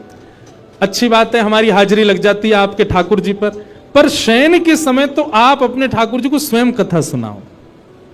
जैसे बालक को मां से कहानियां सुनकर के नींद आती है, वैसे ही हमारे घर के ठाकुर जी, बंधुओं देखो, मंगला में जब ठाकुर जी सुबह सुबह उठते हैं ना, उस समय आप कौन हो? उस समय आप गोपी का स्वरूप हो। सभी साधक बहुत ध्यान से सुनिएगा। मंगला में ठाकुर जी के उत्थाप, सुबह सुबह उठाने के समय आप गोपी स्वरूप धारण करके ठाकुर जी को उठाओ। मध्याह्न में श्रृंगार के बाद आप ठाकुर जी के सन्मुख श्री जी के भाव से या सहचरी के भाव से जाओ, और रात्रि शयन के समय ठाकुर जी के सन्मुख श्री यशोदा जी के भाव से जाओ। इन तीन भाव से ठाकुर जी की सेवा में प्रस्तुत होना चाहिए। सुबह गोपी के भाव से, या फिर ग्वाल के भाव से, ग्वाला के भाव से ठाकुर जी को उठा रहे हैं, लाला भोर है गई, जल्दी चल गई है, चरावे चलना है, इस भाव से उठाओ। या कोई गोपी के भाव से कि लाला मैंने ऐसा माखन निकारो, तो चोरी करेगा ना, इस भाव से उठाओ। मध्याह्न के समय कोई ब्रज की गोपी या फिर कोई सहचरी, ललिता, विशाखा या श्री जी के भाव से ठाकुर जी को रूप दर्शन करके, श्रृंगार दर्शन करके बार बार बलैया लो। एक प्रियतमा के भाव से ठाकुर जी का दर्शन करो, और रात्रि शयन के समय यशोदा के भाव से ठाकुर जी को सुलाओ। ठाकुर जी को कोई कथा सुनाओ, लीला सुनाओ, पद सुनाओ और चरण सेवा करो। चैतन्य। और ठाकुर जी का तीसरा स्वरूप क्या है? आनंद। तो सत परमात्मा, सत राधा रमन लाल, सत वृंदावन चंद को यदि आपने चैतन्य मान लिया, तीन रूप बताए ना, सच्चिदानंद, तो सत परमात्मा को यदि आपने चैतन्य मान लिया तो सत परमात्मा ही चैतन्य बन के आपको आनंद प्रदान करने लगे, वही आनंद देगा। अभी हमारी सेवा में हमको सुख मिलता है, अभी हमारी सेवा में हमको संतुष्टि होती है, पर जिस दिन आनंद आने लगेगा संतुष्टि नहीं मिलेगी, आपको लगेगा कोई कमी रह गई, अभी और कुछ करना है ठाकुर जी की सेवा में, और ये भाव प्रस्तुत करने। तो सच्चिदानंद रूपाय, भगवान के तीन रूप हैं। सच्चिदानंद, विश्वोत्पत्त्यादि हेतवे, भगवान के काम क्या है? रूप तीन, कर्म भी तीन, विश्व को बनाना, पालन करना और संहार करना। तापत्रय विनाशाय, तीन प्रकार के तापों का उपशमन करने वाले, ऐसे श्री कृष्णाय वयम नमः, श्री कृष्ण को हम बारंबार प्रणाम करते हैं। इस प्रकार भागवत जी में प्रथम श्लोक महात्म में ठाकुर जी को वंदन किया गया। आज महात्म है, मतलब कथा क्यों सुनी जाती है, उसका महत्व क्या है, बहुत सावधानी से सुनिएगा। हम आप मानवों के कल्याण के लिए श्रीमद् भागवत की रचना हुई। भागवत जी कई रूपों में हमें पुष्ट करती हैं। उन्हीं भावों को बताते हुए आगे के सत्र में बताते हैं, आगे के प्रसंग में बताते हैं कि एक बार नारद जी महाराज भ्रमण करते करते बद्रीनाथ गए, और बद्रीनाथ में उनको भगवान का प्रथम अवतार मिला। भगवान के प्रथम अवतार कौन है बताओ? 24 अवतारों के सबको पता है, 24 अवतार हैं, दशावतार हैं। प्रथम अवतार कौन सा है भगवान का? सनक, सनंदन, सनातन, सनत कुमार। इनको हम पूरा नाम, चार छोटे छोटे बालक हैं, छोटे छोटे भाई हैं, सब जानते ही होंगे। इनको हम सनत कुमार कहते हैं। क्या कहते हैं? सनत कुमार। ये भगवान के प्रथम अवतार है। क्योंकि ब्रह्मा जी ने जब मानव बनाए तो सबसे पहले सनत कुमारों को बनाया, इसलिए सनत कुमारों को भगवान की उपाधि दे दी। कौन है? बोले परमात्मा है। तो ये आज भी बद्रीनाथ में विराजते हैं सनत कुमार, तपस्वियों को दर्शन होता है। तो नारद जी महाराज बद्रीनाथ गए, और बद्रीनाथ में सनत कुमारों ने जैसे नारद जी को देखा, तो नारद जी का मुख देख करके सनत कुमार बोले कि आप बड़े दुखी लग रहे हो, बड़े पीड़ा में लग रहे हो, क्या बात है? तब नारद जी ने अपना कष्ट बताया। अहम तुम पृथ्वीं यातो ज्ञात्वा सर्वोत्तमामिति पुष्करं च प्रयागं च काशी गोदावरी तथा। नारद जी महाराज बोले, हे सनत कुमार, मैं देवलोक से पृथ्वी पर आया ये जानकर के कि पृथ्वी तो बहुत अच्छी है। बहुत सावधानी से सुनना। जैसे जो लोग विदेश जाते रहते हैं ना, वो विदेश ना जाने वालों के आगे विदेश का ही गुण गाते रहते हैं। अमेरिका ऐसा है, लंदन ऐसा है, ऑस्ट्रेलिया ऐसा है, विदेश का ही यश सुनाते रहते हैं। पर हमने एक चीज अनुभव करके देखी, और भी कोई विदेश जाने वाला उसने भी किया होगा, जितना उसका बखान किया जाता है वहां पहुंच करके उसका 0.1% भी नहीं होता, वैसा बिल्कुल भी नहीं होता। लेकिन वृंदावन के लिए उल्टा है। वृंदावन का आप जितना बखान सुनोगे, जितनी महिमा सुनोगे, जितनी प्रशंसा सुनोगे, पहुंच करके उससे 100 गुना ज्यादा है। वृंदावन का विपरीत है।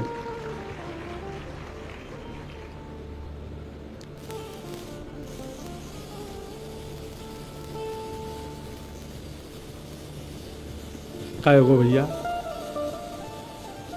बोलो वृंदावन बिहारी लाल की।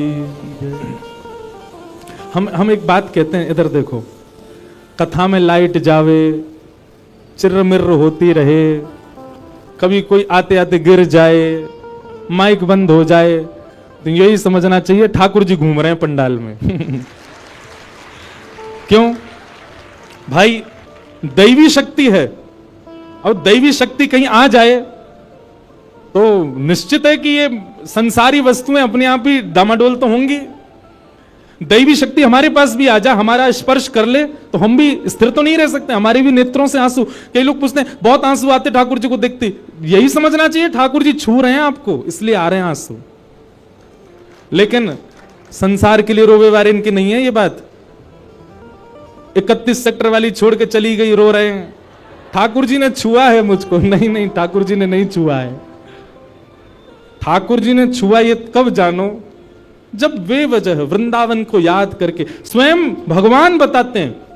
जैसे ठाकुर जी का रूप स्वरूप महिमा कथा में हम बताते हैं, ऐसे ठाकुर जी अपने भक्त का लक्षण बताते हैं। क्या कहते हैं?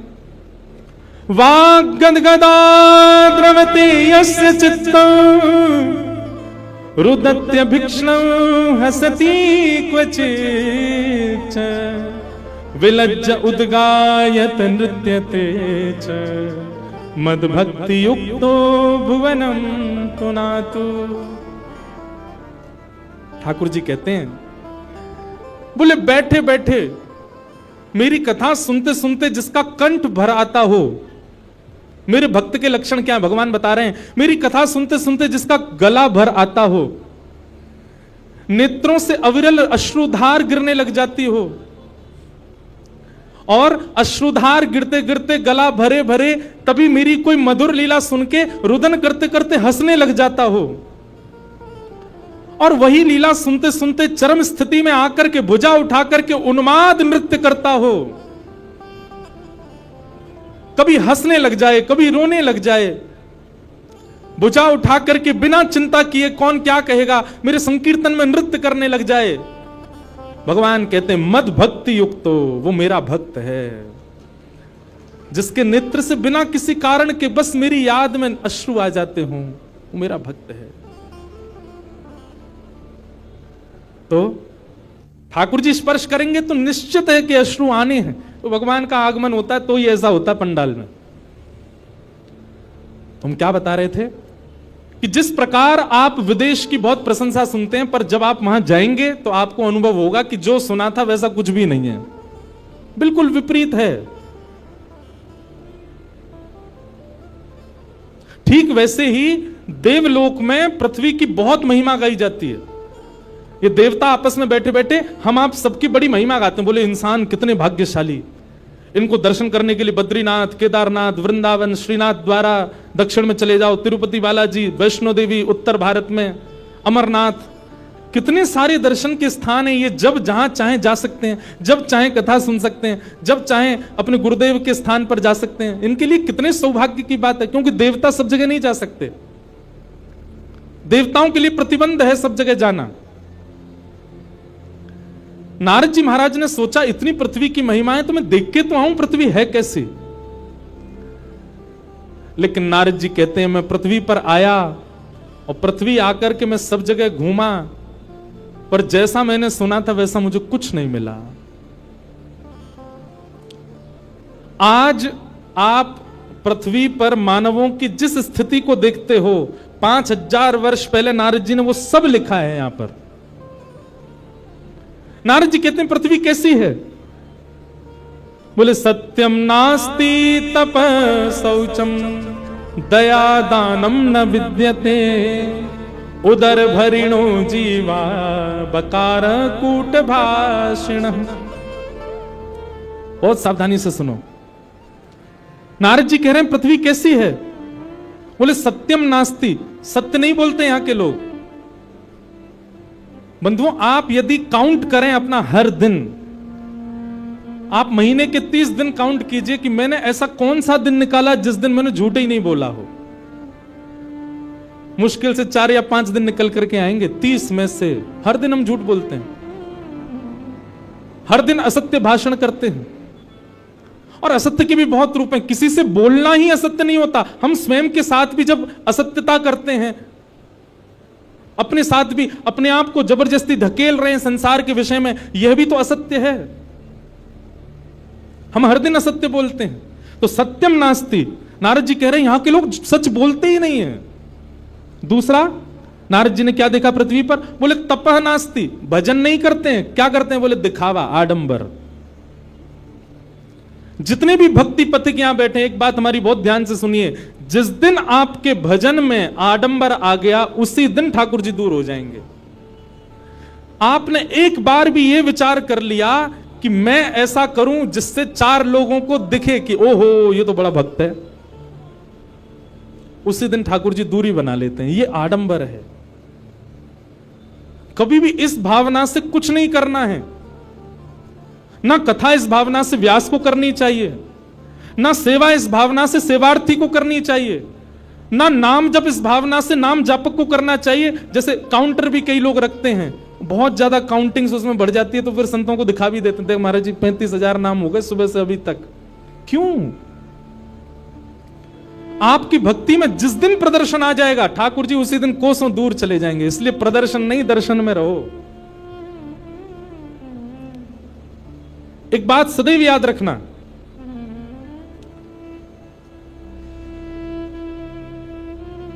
धन और विद्या जितनी बांटोगे उतनी बढ़ेगी।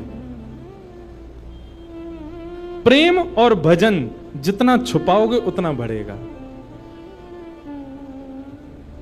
विद्या का यदि आपने विस्तारीकरण नहीं किया, बांटा नहीं, तो विद्या आपकी खराब हो जाएगी। ऐसी धन, बहुत धन हो जाए और आप उसको जमा करते जाओ, कहीं दो मत, तो धन भी खराब हो जाएगा। कैसे खराब होगा? आपके परिवार की मति बिगाड़ देगा, वो गलत जगह पे उसको खर्च करने लग जाएंगे।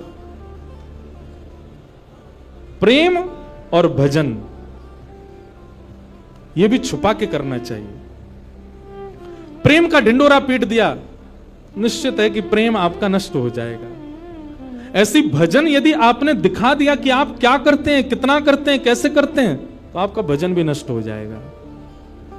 इसलिए इन 2 चीजों को गुप्त रखना है, प्रेम और भजन।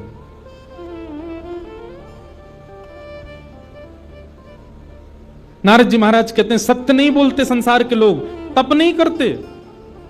बोले भजन तो गोपनीय रूप से होता है, यहां तो दिखावा करते हैं लोग। तपह नास्ति, शौचम नास्ति। बोले पवित्रता केवल दिखावे की है। नहा लेते हैं 2 बार दिन में, लेकिन पवित्र नहीं है। हम लोग स्वच्छ तो रहते हैं, हम लोग सुंदर तो रहते हैं, पर पवित्रता नहीं है। पवित्रता बाह्य नहीं होती, भीतर की होती है। पवित्र नहीं है। तपह नास्ति, शौचम नास्ति, तपह नास्ति। और क्या कह रहे हैं? बोले दया नास्ति, दया भी नहीं है हम लोगों के अंदर। दया के नाम पर भी हम केवल दिखावा करते हैं। और फिर क्या कह रहे हैं? बोले दानम नास्ति, दान भी नहीं करना जानते हम। एक बात हमारी सुनिएगा, दान का स्वरूप शास्त्रों में बताया गया कि अगर आपने किसी को कुछ दिया और देने के बाद में अगर आपने किसी से जाकर के कहा ये तो मैंने दिया था, उसी समय आपका दान का पुण्य खत्म हो जाता है। किसी को प्रदान करने के बाद आप गा नहीं सकते कि ये मैंने दिया था। और दान का मतलब धन देना ही नहीं होता, दान का मतलब वस्त्र देना ही नहीं होता, दान का मतलब असहाय को उसकी जरूरतमंद वस्तु देना ही नहीं होता। दान के रूप में बहुत कुछ आता है।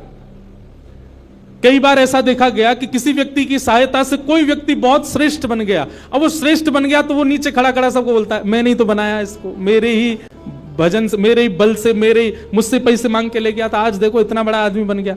आप नहीं कह सकते इस बात को।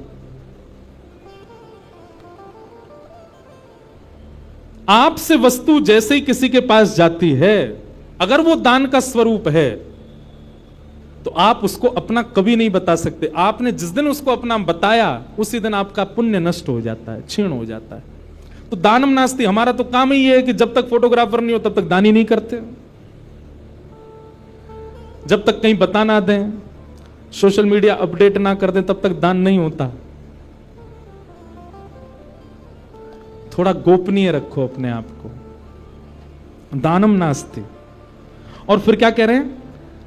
बोले केवल एक ही चीज के लिए हम सब लोग भाग रहे हैं। बोले क्या? उदर भरिणो जीवा। हमारा एक ही उद्देश्य है। बोले क्या? ऐसा कुछ करना है जिससे हमको भोजन मिल सके। उदर भरने की शिक्षा ही हम पा रहे हैं, उदर भरने के लिए ही मेहनत कर रहे हैं, उदर भरने के लिए पूरा दुनिया भाग रही है। अंत तो गत्वा हमारी गति क्या है? बोले कुछ मिलना चाहिए, पेट में जाना चाहिए, बस इसी के लिए ही कर रहे हैं। आप ऐसा नहीं कह रहा हूं कि मैं इसके लिए नहीं जीना है, पर हमारा उद्देश्य केवल यही है। कई लोगों को तो इतनी भूख लगती है, वो बात बात पर केवल उनको यही चिंता है कि खाना क्या है।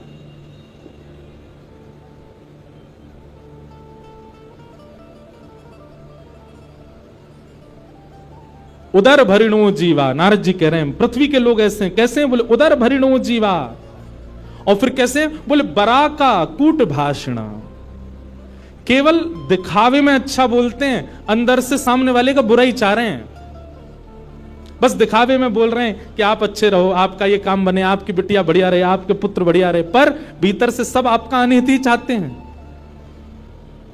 और नारद जी ने बहुत कुछ वर्णन किया। और क्या कहते हैं? बोले पाखंड निरता संतो विरक्ता सपरिग्रह तरुणी प्रभुता गे शाल को बुद्धिदायक। देखो, सत्य कड़वा होता है और कई लोगों को अच्छा भी नहीं लगता, पर यह सत्य है। हमको सत्य बोलना होता है तो हम मंच से ही बोल देते हैं। यहां सब सार्वजनिक सुन लेते हैं ना लोग। अब एकांत में कोई मिले तब नहीं बोलता मैं। क्या बात कह रहे हैं? तो कहते हैं पाखंड निरता संतो। बोले साधु संत सन्यासी विरक्त, ये भी संत इसलिए बने ताकि उसके रूप में आके पाखंड कर सकें। सबके लिए ऐसी बात नहीं कही जा रही है, पर अधिकतर परसेंटेज ज्यादा उन लोगों की है जिन्होंने भेष धारण किया है केवल। वास्तविक में वो संत नहीं है, वास्तविक में उनके मन में भाव नहीं है। और विरक्ता सा परिग्रह है, तो विरक्त, सब चीज से छूटे हुए, पर कहीं ना कहीं उनके मन में भी परिग्रह की इच्छा होती है, परिवार बसाने की इच्छा होती है। और क्या कह रहे हैं? बोले तरुणी प्रभुता गे है। घर में किसकी चलती है? बोले पत्नी की चलती है। तरुणी प्रभुता गे है। माता पिता नहीं, बड़े बुजुर्ग नहीं, पर विवाह हो जाए तो पत्नी ही सर्वस्व है। तरुणी प्रभुता गे है शाल को बुद्धिदायक।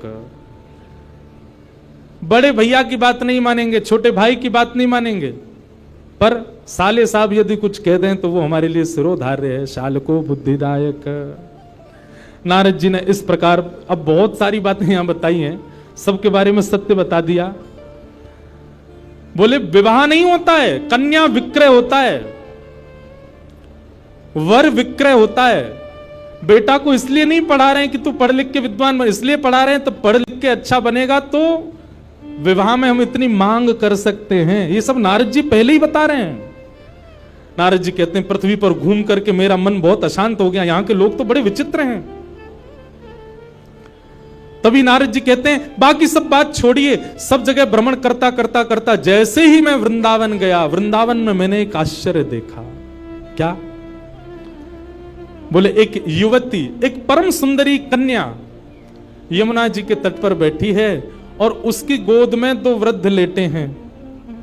उस कन्या से मैंने जब पूछा कि तुम कौन हो, तो उसने अपना परिचय दिया कि मैं भक्ति हूं, और मेरी गोद में जो ये दो वृद्ध हैं ये दोनों ज्ञान और वैराग्य, ये मेरे पुत्र हैं। मैंने उसको पूछा तुम युवा हो और तुम्हारे पुत्र वृद्ध, ये कैसे हो सकता है? तब उसने बताया, बोले संसार के लोग भक्ति करते हैं पर ज्ञान और वैराग्य शून्य रहते हैं। भैया हमारी प्रार्थना है केवल भक्ति मार्ग में आ जाना अच्छी बात है, पर भक्ति के दो पुत्र हैं ज्ञान और वैराग्य, उनके बिना यदि आप भक्ति मार्ग में जाओगे तो आप कभी ना कभी फिसल सकते हो, कभी ना कभी रुकावट आ सकती है। और ज्ञान और वैराग्य इतने कठिन मार्ग नहीं है, ज्ञान और वैराग्य इतने बड़े कठिन नहीं है जितना आपको लगते हैं। ज्ञान का मतलब बहुत स्पष्ट है, सही और गलत की पहचान को ही ज्ञान कहते हैं। ज्ञान का मतलब बहुत नॉलेज ले लेना नहीं होता, बस सही और गलत क्या है इतना विवेक बुद्धि आ जाना, इसी को ज्ञान कहते हैं। और वैराग्य का मतलब सब छोड़ देना नहीं होता, वैराग्य का मतलब सबसे विरक्त हो जाना नहीं होता, वैराग्य का मतलब सबके बीच रहते हुए भी उसके प्रति आसक्ति ना होना, उसको वैराग्य कहते हैं। हम कथा वक्ता हैं, हम सब जगह जाते हैं, हर प्रकार के लोगों से मिलते हैं, हर प्रकार की वस्तु, हर प्रकार का भोग हमारे सामने आता है, पर उसके प्रति इच्छा ना होना, इसी को वैराग्य कहते हैं।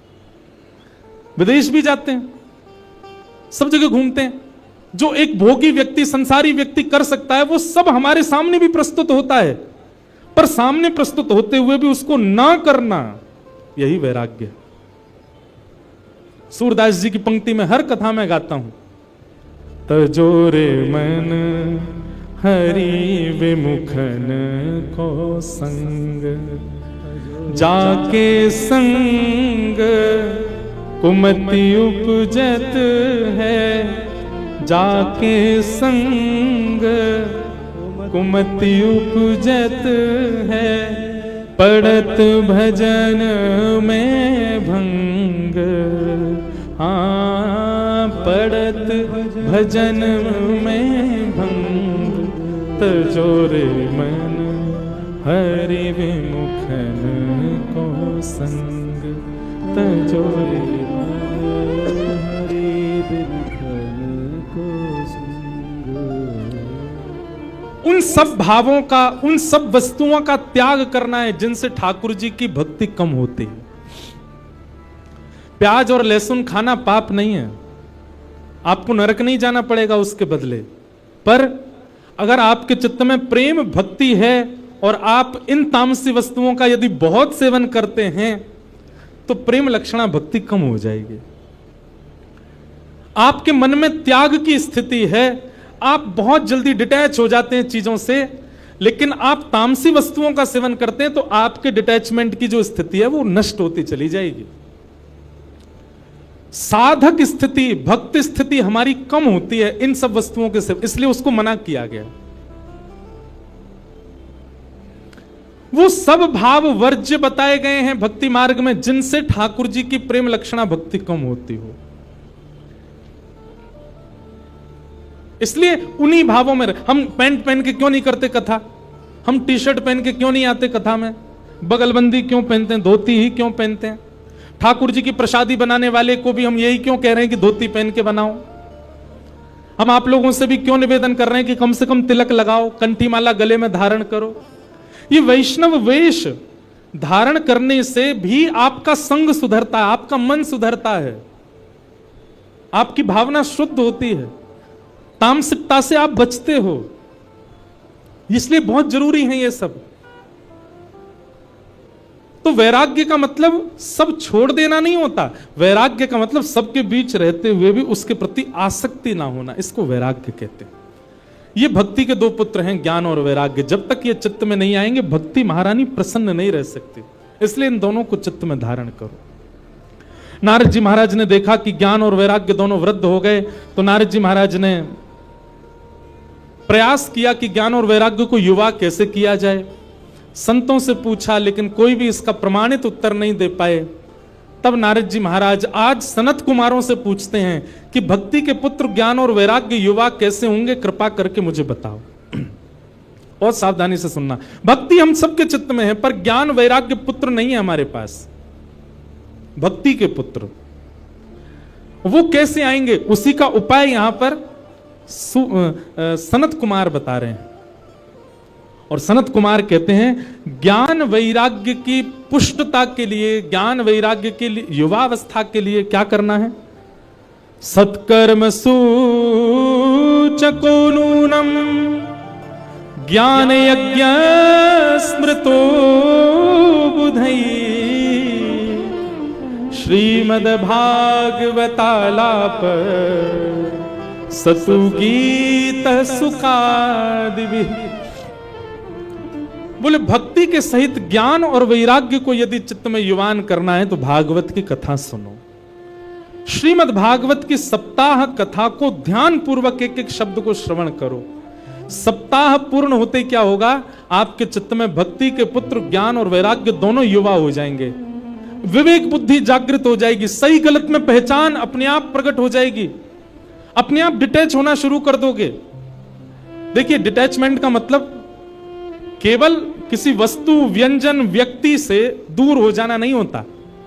डिटैचमेंट का मतलब और क्या होता है, विरक्ति का मतलब और क्या होता है। आपके घर में कुछ ऐसी वारदात हो गई, भगवान ना करे कुछ हो, ऐसा कुछ हो गया जिसके कारण आप बहुत विचलित हो गए।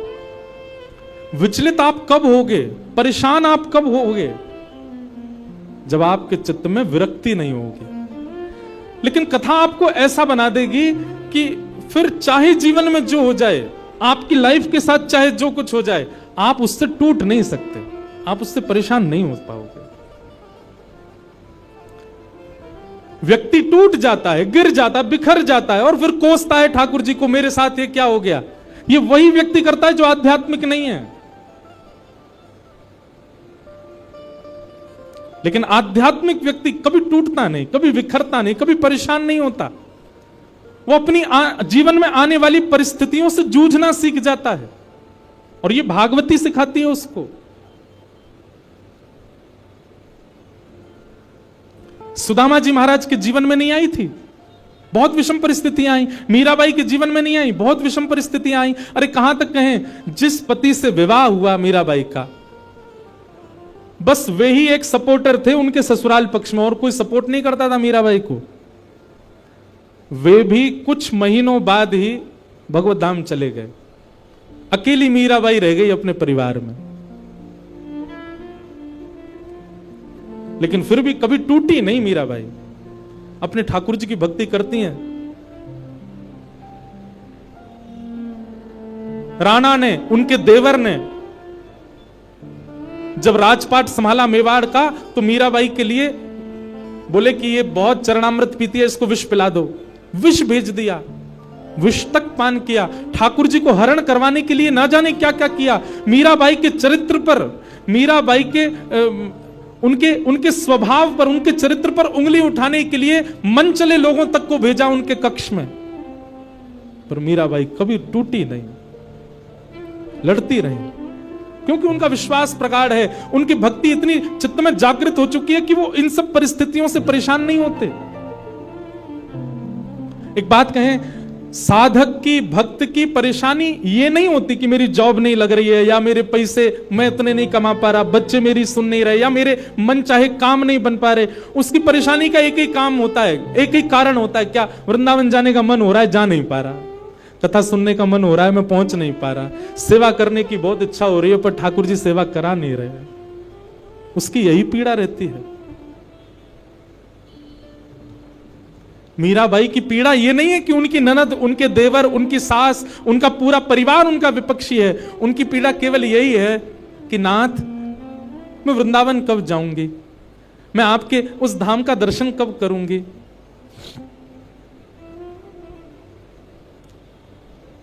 कथा आपको ऐसा बना देती है कि फिर संसारी आने वाली पीड़ाएं आपको अनुभव नहीं होती हैं। आपकी पीड़ा का कारण केवल ठाकुर जी हो जाते हैं कि ठाकुर जी क्यों नहीं मिल रहे हैं। पीड़ा केवल यह है।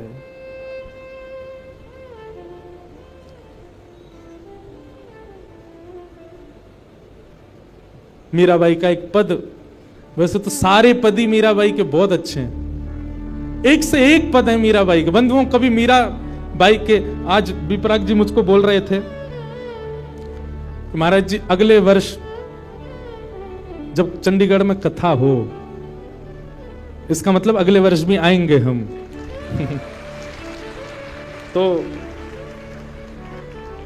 आपका भाव था महाराज जी, अगले वर्ष जब कथा हो तो आप मीरा चरित्र सुनाइएगा। मीराबाई का चरित्र, अब उन्होंने कहा है, बाकी तो हमारे लाल जी की इच्छा, क्या कहेंगे तो ठाकुर जी जाने। मीराबाई के बड़े सुंदर सुंदर पद हैं।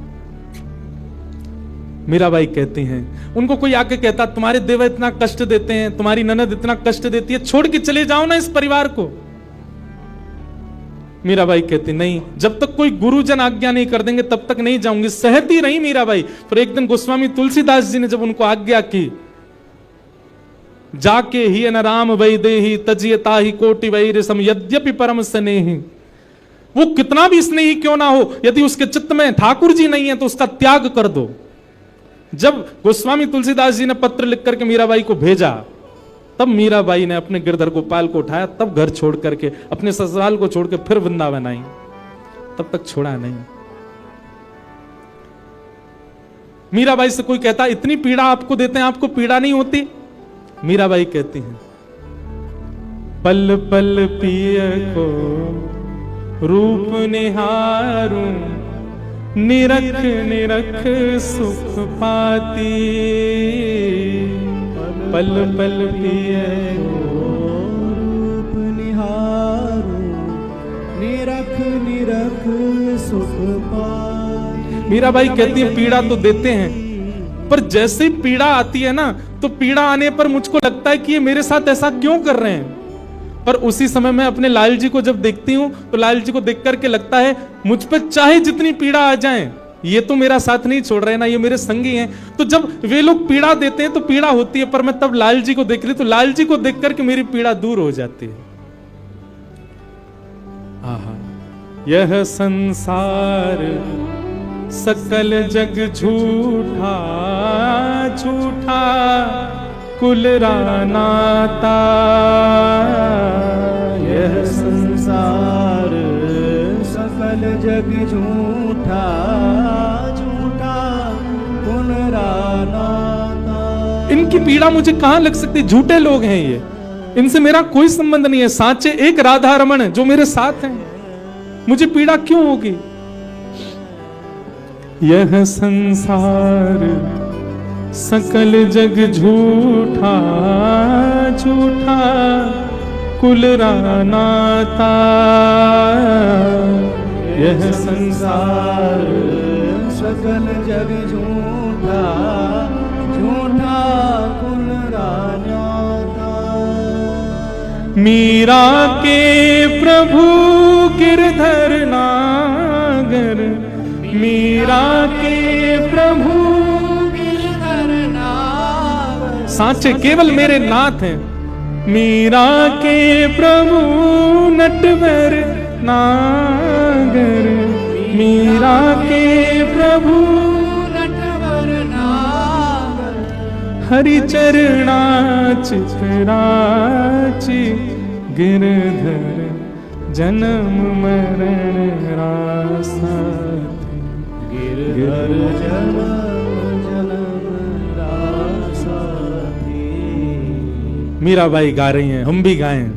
गिरधर जन्म मरण रासा थे, गिरधर जन्म मरण रासा थे। गिरधर जन्म मरण रासा थे। गिरधर जन्म मरण रासा थे। ओ आए नाय बिसरूं मैं दिन राती। ओ आए नाय बिसरूं मैं दिन राती। ओ आए नाय बिसरूं मैं दिन राती। ओ आए नाय बिसरूं मैं दिन राती। ओ गिरधर जन्म मरण रासा थे। गिरधर जन्म मरण रासा। ओ गिरधर जन्म मरण रासा थे।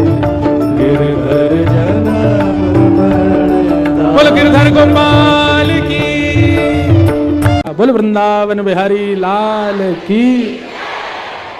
वाह। तो यह संसार सकल जग झूठा झूठा कुल रानाता।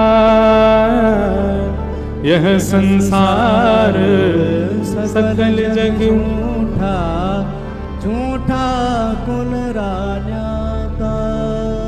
मीरा के प्रभु गिरधर नागर, मीरा के प्रभु गिरधर नागर हरि चरणा चितराची गिरधर जन्म मरण रासा गिरधर जन्म मरण रासा।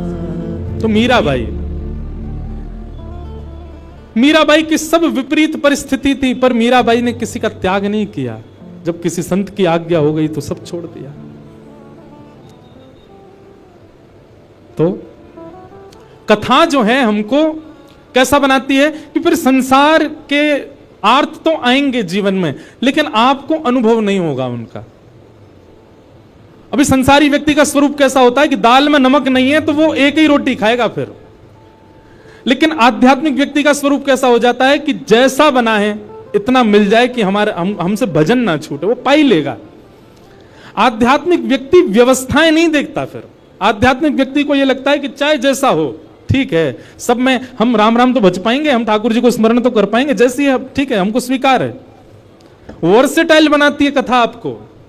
और क्षमा कीजिएगा, ऐसे कथा सुन सुन के नहीं बन पा रहे हो तो आप कथा सुन नहीं रहे हो, टाइम वेस्ट करते हो आकर के। कथा सुन करके तो ऐसे हो जाओ सहज, चाहे जैसी स्थिति जैसी परिस्थिति, संसार में जैसे लोग, जीवन में जितने आर्त विपत्ति पीड़ा कष्ट, आप प्रसन्न ही रहो, आप अपने समभाव में रहो। कोई दिक्कत आपको दिखनी नहीं चाहिए, होनी नहीं चाहिए। और छोटी छोटी बात पर सिर चढ़ जाता है आपका। ठाकुर जी मन में विचार करेंगे जाते मैं कैसे मिलूं, जो नेक नेक सी बात पे तो या को मूड चढ़ जाए, और मेरो तो स्वभाव है खेलना, और मैंने कहीं जाके या तो नेक खेल कर दियो सो ही रोने लगेगा। अब देखो गोविंद दास जी एक अष्ट सखाओं में एक सखा हुए गोविंद दास, देखो यहाँ अष्ट सखा भी बैठे हैं, पीछे दिख रहे हैं ना, ठाकुर जी के बगल में 1 2 3 4 सखा यहां बैठे हैं, 4 सखा इधर बैठे हैं। तो गोविंद दास जी एक गोविंद दास सखा हुए ठाकुर जी के। अब ऐसी लीला है कि पढ़े लिखे लोग तो इस लीला को सुनकर के बोलेंगे बताओ ऐसा भी होता है, पर वास्तविकता यही है। तो गोविंद दास जी ठाकुर जी उनके साथ खेलते थे। गुसाई जी तो आरती करते श्रीनाथ जी की, और सामने बैठे गोविंद दास को देख करके ठाकुर जी अपने सहन चलाते। गोविंद दास कहते डट जाओ आरती चल रही है अभी, और किसी दर्शनार्थी को नहीं दिखता था, बस गोविंद दास को दिख रहा है, सूरदास जी को दिख रहा है, छीत स्वामी जी को दिख रहा है, इन अष्ट सखाओं को ही दिखता था। महाराज ऐसी ऐसी लीला गोविंद दास जी के संग करते। गुसाई जी श्रृंगार कर रहे हैं ठाकुर जी का, तो श्रृंगार में मोतियों की लड़ पहना रहे हैं। अब गुसाई जी तो श्रृंगार करते करते इधर उधर कहीं गए, सामने बैठे गोविंद दास पद गा रहे हैं।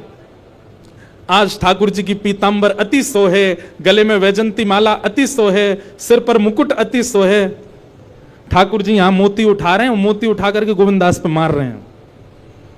गोविंद दास के सिर पे महाराज गुम्माटा उठ गया। गुम्माटा समझते हैं, कभी कभी सिर में जोर से लग जाए तो ऐसे उठ जाता है ना, गोविंद दास का सिर में गुम्माटा उठ गया।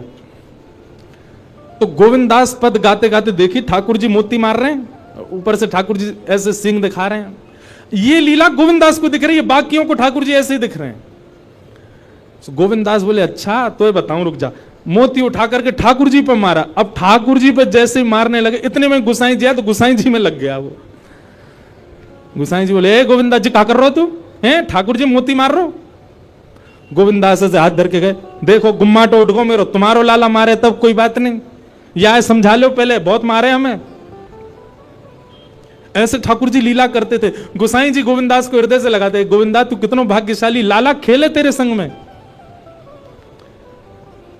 दोपहर में हमारे ब्रजमंडल में सारे मंदिर बंद हो जाते हैं 12-1 बजे। उसका भाव यह कि ठाकुर जी गैया चराने गए हैं। अब तो दोपहर के समय जैसे मंदिर बंद होते, ठाकुर जी महाराज फेंटा कस के आ जाते, ए गोविंदा चल खेलवे चल रहे हैं। ठाकुर जी गोविंद दास के संग खेलने जाते। एक दिन ठाकुर जी बोले गोविंदा तू घोड़ा बन जा, मैं तेरे ऊपर बैठ के डोलूंगो। गोविंद दास जी घोड़ा बन गए। घोड़ा बन के ठाकुर जी ऊपर बैठ गए, और गोविंद दास की 2 पौनी बना दी ऐसी, और 2 पौनी इनको ऐसे पकड़ पकड़ के ठाकुर जी चला रहे हैं। और ठाकुर जी तो खेले भैया, कछु भी कर सकें, इसलिए भैया ज्यादा नखरेबाज यदि हो तो ये बात लिख लियो, ठाकुर जी ना मिलवे वाले आप हैं, नेक से नमक पे मिर्ची पे नींबू पे ये घर में अधर कर दियो महाराज, ऊधम मचा दियो, ऐसी नहीं चलो रात भर सोए नहीं। इतने अव्यवस्थित यदि हो तो यूं समझ लियो ठाकुर जी नहीं मिलेंगे आपको। क्योंकि ठाकुर जी तो व्यवस्था छीनते हैं, उल्टा करते हैं ठाकुर जी। गोविंदास के ऊपर बैठ गए और उसको चलाने लगे। अब चलते चलते गोविंदास रुक गए, तो ठाकुर जी बोले, ए गोविंदा चल, ए मेरे घोड़ा चल। गोविंदास जी बोले, जय जय जय जय नेक उतर जाओ। ठाकुर जी बोले, काय को? गोविंदास जी बोले, लघु शंका लगी है, नेक मुझे जानो है, नेक उतर जाओ। ठाकुर जी बोले, ऐसी बात कर रहे हो गोविंदा? हैं कोई घुड़सवार घोड़ा पे बैठ के घूमे और घोड़ा को लघु शंका आवे तो वो का यूं के भैया नेक उतर जा, मैं लघु शंका करके आऊं, फिर बैठी हो मेरे ऊपर। गोविंदास जी बोले, तो कहा आज्ञा? बोले, आज्ञा वो ये जो कह रहा हूं, जैसे घोड़ा बिना आज्ञा लिए अपने व्यक्ति को ऊपर बैठा के सब काम कर ले, वैसे तू कर ले। तो गोविंदास जी ऐसे घोड़ा बन करके चल रहे हैं, ठाकुर जी ऊपर बैठे हैं और सब कर आए काम। अब इतने में ही कोई व्यक्ति वहां से जा रहा था। अब उस व्यक्ति को ठाकुर जी नहीं दिख रहे हैं, उसको गोविंदास चलते चलते दिख रहे हैं। उसने जब देखा, अरे राम राम राम राम जी, गोविंदास ये क्या कर रहा है? हैं घोड़ा बन के चल रहा है, वस्त्रों में ही सब कर रहा है। वो दौड़ करके गया और गोसाई जी से जाके शिकायत करती, बोले, आप गोविंदास को इतना सिर पे चढ़ा रखा है, आप उसको ठाकुर जी के सामने बैठा देते हो, पद गाने की सेवा देते हो, आप इतनी उस पर अनुग्रह कृपा। भैया सुनो, ओ भैया पानी बांटवे बारे सुनो, जे पानी तब बटेगो जब भजन होएगो, कथा में पानी नहीं देना कोई को। मुझे भी तो प्यास लग रही है, मोते तो पूछी ना तुमने, जनता में बांट रहे हो। भाई देखो श्रोताओं, हमारी बात सुनो, कथा ऐसे सुनो जैसे व्यास जी कथा सुनाते, बिना फोन चलाए, बिना पानी पिए, बिना उबासी लिए, बिना इधर उधर हुए। एक चित्त आपको हम देखते रहते हैं। 3:30 बजे से बैठे हैं, कितने बज गए? 6:30। हमने पानी पिया। पानी पीने को मना नहीं है, पर जब भजन कीर्तन हो तब पियो, है ना। अब जिन जिन पर मिल गया वो डुकुस लो, पी लो और जिनको नहीं मिला वो पद का प्रतीक्षा करो, पद आवे तभी पानी बांटना है। ठीक है भैया, पानी वारे भैया सबरे बैठ जाओ। बोलो वृंदावन बिहारी लाल की। मैंने कि हम लीला सुना रहे हैं, जे सबरे इधर उधर क्या कर रहे हैं बताओ। तो महाराज किसी व्यक्ति ने गोविंदास जी को ऐसे देख लिया, ओहो जो तो ऐसे ही डोल रहा है और चलते फिरती कर रहा है। गोसाई जी से जाकर के शिकायत कर दी और गोसाई जी से कही, बोले गोसाई जी आपने गोविंदास को बहुत सिर पर चढ़ा लिया आज। अरे भाई, खड़े होकर लघु शंका करना भी मना है शास्त्रों में, वो तो ऐसे बैठ करके चलते चलते कर रहा था, वस्त्रों में ही कर रहा था, इतना अपवित्र, और आप उसको मंदिर की सेवा देते हो। गोसाई जी को सुन करके अच्छा नहीं लगा। शाम को स्नान आदि करके दूसरे वस्त्र पहन करके गोविंदास आए। आकर के आपने गोसाई जी को प्रणाम किया तो गोसाई जी ने मुंह फेर लिया। तो गोविंदास बोले, जय जय, आप नाराज हो हमसे? गोसाई जी बोले, आप आचार विचार सब भूल चुके हैं अपना, आप इस प्रकार से आज कुछ कर रहे थे, मुझे लोगों ने बताया आकर के। गोविंदास जी बोले, आपकी बात है जाए तो मैं बोलूं? बोला हाँ बोलो। बोले, मोते मत कहो, अपने लाला को समझाओ। जय हट करके बैठे, जय जिद करे, कहा करूं, कहां तक समझाऊं जाकू मैं? आज मुझको घोड़ा बना लियो और घोड़ा बना के मेरे 2 पौनी बना के ऐसे ऐसे चला रहे मोए। तब मैंने इनसे कहीं जय जय को उतर जाओ, मैंने एक लघु शंका कर आऊं, स्नान कर आऊं, फिर बैठ जाइयो। तो मोते बोले, घोड़ा कभी आज्ञा ले, तू तो मेरा घोड़ा है, ऐसे कर ले। इनकी आज्ञा सो मैंने कियो, मैंने अपनी इच्छा सो नहीं, क्यों नहीं, मैं क्यों करूंगा ऐसा। गोविंदास जी की बात सुनकर के गोसाई विठलनाथ जी इतने भावुक हो गए, इतने भावुक हो गए। उस दिन गोसाई जी ने नियम बना दिया, सबको बोल दिया, बोले सुनो, आज के बाद गोविंदास कुछ भी करे इसकी शिकायत हमसे मत करना। क्यों? गोविंदास अपनी इच्छा से कुछ नहीं करता, जय जय कराते हैं उससे, ठाकुर जी कराते हैं उससे, इसलिए गोविंदास की। तो ये कथा हमने क्यों सुनाई आपको? ये कथा हमने उन लोगों को सुनाई है जिनके नखरे बहुत हैं, जो देहाभिमान शून्य नहीं है, जिनका देह इतना अभिमानी हो चुका है कि उस देह के अकॉर्डिंग यदि कुछ ना मिले तो वो विचलित हो जाते हैं। उस देह के हिसाब की अगर कोई वस्तु ना मिले तो वो ऐसे हो जाते हैं, मतलब लड़ लेंगे किसी से, कुछ भी कर देते हैं। इतना ज्यादा देहाभिमानी व्यक्ति यदि हो गया, ठाकुर जी उसको नहीं मिल सकते। घर में जो बने प्रेम से पाले, जैसी व्यवस्था मिले प्रेम से सहले, जैसा व्यक्ति मिले, जैसा व्यवहार मिले, जैसा आपके साथ होवे, सबको स्वीकार कर लेवे। ठाकुर जी वास्तव में, ठाकुर जी विपरीत स्थिति देख के आपको चेक करते हैं कि ये अब विचलित होगा कि नहीं। हमारा विचलन ठाकुर जी को संकेत कर देता है कि हम उनके योग्य नहीं हैं। इसलिए भैया, परीक्षा आने पर सिर पकड़ के वही बालक बैठता है जो पढ़ता नहीं है, लेकिन जो पढ़ा लिखा बालक होता, अच्छे से जिसने अध्ययन किया, वो तुरंत कलम उठा के लिखना शुरू कर देता है। ऐसे आध्यात्मिक व्यक्ति है। आध्यात्मिक व्यक्ति कथाओं में जाकर के, सत्संग सुनकर के वो इतना देहाभिमान शून्य हो चुका है कि जीवन में आने वाली विपरीत अवस्था रूपी परीक्षा, उसको देख करके वो सिर पे हाथ नहीं धरता, परेशान नहीं होता, उसका हल करता है, उससे निवृत्त होता है। इसलिए कथा सुनने के बाद कथा ने आपको स्वीकार किया, इसका एक प्रमाण यह है कि फिर आपके साथ जो हो आप उसमें विचलित नहीं होइएगा। अगर आप विचलित होते हैं, अगर विचलन आपके चित्त में आ जाती है, तो इसका मतलब अभी कथा सुनने में, भक्ति करने में, भजन करने में कहीं चूक आप कर रहे हो। सूरदास जी का एक बहुत अच्छा पद है, पूरा मुझे अभी याद नहीं, मैंने एक दिन सुनाऊंगा, एक पंक्ति सुना दूं। सूरदास जी कहते हैं, जैसे राखो तैसे रहूं, जैसे राखो तैसे रहूं, जानत हो सुख दुख सब जन के। आप सब जानते हो ठाकुर जी, मैं अपने आप क्यों बताऊं आपको कि मुझे क्या दीजिए क्या मत दीजिए। जानत हो सुख दुख सब जन के, मुख से कछु न कहो, जैसे राखो तैसे रहूं। लिख लीजिएगा, भक्ति आपको स्वीकार करना सिखाती है। परिस्थिति, व्यक्ति, वातावरण सबको स्वीकार करना सिखा देती है। आप हर स्थिति में रमने लग जाते हो, फिर आप विचलित नहीं होते। और कहीं विचलन होती है तो आपकी भक्ति में कहीं चूक है। इसलिए भैया ठाकुर जी के लायक बनो, और ठाकुर जी के लायक बनने के काजे हर प्रकार की स्थिति को सही है, सह लीजिए।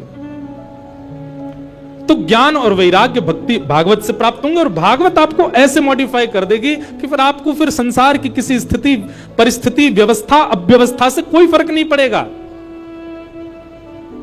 आप सम हो जाओगे, हर स्थिति में प्रसन्न रहने लग जाओगे। कथा ऐसा निर्माण करेगी। तो नारद जी महाराज को कहा सनत कुमारों ने कि तुम भागवत की कथा कराओ, भागवत की कथा से ज्ञान और वैराग्य युवा हो जाएंगे। तब नारद जी ने पूछा, भागवत की कथा कैसे करानी चाहिए, कहां करानी चाहिए, किससे करानी चाहिए। तब यहां पर सनत कुमारों ने एक एक बात बताई। बोले सबसे पहले सुंदर बैठने की व्यवस्था करो, जितने ज्यादा से ज्यादा वैष्णव कथा में आ सकें उतना ज्यादा से ज्यादा प्रचार प्रसार करो। कथा कराना कैसे चाहिए सुनो, सब नियम बताएं भागवत जी में। दूसरा, एक शुद्धि व्यास को ढूंढो। व्यास कैसा होना चाहिए? बोले विप्र होना चाहिए। सबसे पहली बात, ब्राह्मण होना चाहिए। देखिए एक बात हम आपसे निवेदन करें, इस मंच से हम बोल सकते हैं, हम कोई जातिवाद पर नहीं बोल रहे, हम तो और बोलते हैं कथा में कि जात पात पूछे नहीं को, हरि को भजे सो हरि को हो। पर कथा कहने के लिए, कथा सुनाने के लिए वक्ता जो हो वो कम से कम विप्र हो। क्यों? क्योंकि आप यदि विप्र से कथा नहीं सुनेंगे तो कथा बहुत कुछ करती है। आपके पितरों को मुक्त करती है, आपके पितरों को निवृत्त करती है, आपके संचित पापों को नष्ट करती है। वो एक विप्र के द्वारा ही हो पाएगा, जो जनेऊ पहनता हो, जो त्रिकाल संध्या करता हो, जो शिखा धारण करता हो, जिसके अंदर विप्र के लक्षण हैं, जो वेद अध्ययन करता हो, उसी से ही आप कथा सुन सकते हैं। सबसे पहला विप्र होना चाहिए। दूसरा, व्याख्यान में कुशल होना चाहिए वक्ता। एक विषय का व्याख्यान करना जानता हो, उदाहरण देख करके आपको समझाना जानता हो। तीसरा, धीर बुद्धि वाला होना चाहिए, कैसा भी प्रश्न कर लो सबके उत्तर देना जानता हो, ऐसा वक्ता हो, वक्ता ऐसा ढूंढिए। फिर तीसरी बात क्या बताई, बोले जितने श्रोता आए सबके लिए कुछ प्रसाद की व्यवस्था, भले ही फल बटे, भले ही मिष्ठान बटे, भले ही नमकीन बटे, कुछ भी थोड़ा बहुत सबको मिलना चाहिए, सबके प्रसाद की व्यवस्था होनी चाहिए। और कथा में जितना ज्यादा से ज्यादा हो सके भगवत चरित्र, भक्त चरित्र, वैष्णव चरित्रों का प्रसंग होना चाहिए। अब आदि आदि गुण और बताएं कि गंगा के समीप में कथा होनी चाहिए यदि श्रेष्ठ कथा हो, नहीं हो सके तो जहां आप रहते हैं वहां सुंदर स्थान ढूंढ, पर विशिष्ट कथा का नियम गंगा के तट पर, यमुना के तट पर, किसी भी सुंदर नदी के तट पर कथा का क्रम होना चाहिए। अब ये उस काल की बात है क्योंकि तब पंडाल नहीं होते थे, तब क्या होता था, गंगा के तट पर घने वृक्ष होते थे तो वृक्षों के नीचे ही श्रोता बैठते थे, इसलिए गंगा तट को प्रधानता दी। आदि आदि ऐसे सब नियम बताए। फिर कथा सुनने वालों के नियम बताए। कथा सुनने वालों का नियम क्या है? सबसे पहला, वक्ता से पहले आकर के स्थान ग्रहण करें। दूसरा, आपस में चर्चा ना करें। तीसरा, एक आसन में बैठ करके ज्यादा देर हो सके तो कथा श्रवण करें। कभी यूं और एक आसन बताएं, उसको कहते हैं दरिद्रासन। कौन सा आसन? उसमें बैठने से व्यक्ति दरिद्र हो जाता है, ये इसको कहते हैं दरिद्रासन। मैं बैठ ही नहीं सकता ऐसे, ये हम आपके लिए बता रहे हैं। इस आसन में बैठना नहीं, इसके बढ़िया तो ऐसे बैठ लो, पर ये दोनों ऐसे हाथ करके बैठना ये दरिद्रासन है, इससे दरिद्रता चित्त में आती है, इसलिए ऐसे नहीं बैठना। एक आसन में बैठो, सुख आसन में बैठो। जिस आसन में हम बैठे हैं इसको कहते हैं सुख आसन। अब भाई पांव ही खराब है गए हैं, घुटने में दर्द है रोतो, तो फिर कुछ रोगियों के लिए कोई बात नहीं, पर एक आसन में बैठ करके कथा सुनो। सोफा वाले कहेंगे हम बैठे तो हैं सोफा पे एक ही आसन में। देखो आसन कैसा होना चाहिए जिसमें आपका देह कंफर्ट में ना रहे। सोफा वाले आई एम सॉरी, कुर्सी सोफा वालों से आई एम सॉरी, महाराज जी भी सोफा पे ही बैठे, क्षमा। पर कथा कैसे सुननी चाहिए? कंफर्टेबली बैठ करके नहीं। आप जब तक इनकंफर्ट नहीं होगे तब तक वो तपी नहीं माना जाएगा। और सत्य बताएं तो कथा में मन ही तब लगेगा जब आप एक आसन में एक स्थिति में बैठोगे। तो आसन शुद्ध होना चाहिए, वक्ता से पूर्व आ जाना चाहिए। वक्ता जब कहे कीर्तन करो तो सबको कीर्तन करना चाहिए, वक्ता जब बोले तब सबको शांत रहना चाहिए। दूसरी बात, तत्श्रृण्वन प्रपठन विचारण परो भक्त्या विमुच्चेन्नरः। कथा जो सुने उसको याद कर लेवे, घर जाकर के उसका मनन चिंतन करे। और तीसरा, मनन चिंतन करके तुरंत अपनी लाइफ में इंप्लीमेंट करे। आपने कथा सुनकर के केवल सुन लिया लेकिन उसको उतारा नहीं जीवन में, तो आपका श्रोता धर्म पूर्ण नहीं होगा। इस प्रकार से श्रोता को कथा सुननी चाहिए। आदि आदि सब भाव बताए गए, कथा कैसे सुननी चाहिए, कैसे सुनानी चाहिए, सब बातों को बताते हुए यहां पर फिर सनत कुमार कहते हैं, तावत् पापानि देहिस्मिन् निवसन्ति तपोधनाः यावन्न श्रूयते सम्यक् श्रीमद्भागवतम नरैः। बोले भैया आज कौन सा डे है? आज मंडे है, सोमवार है। हमारी कथा विश्राम कब होगी? रविवार को, संडे को।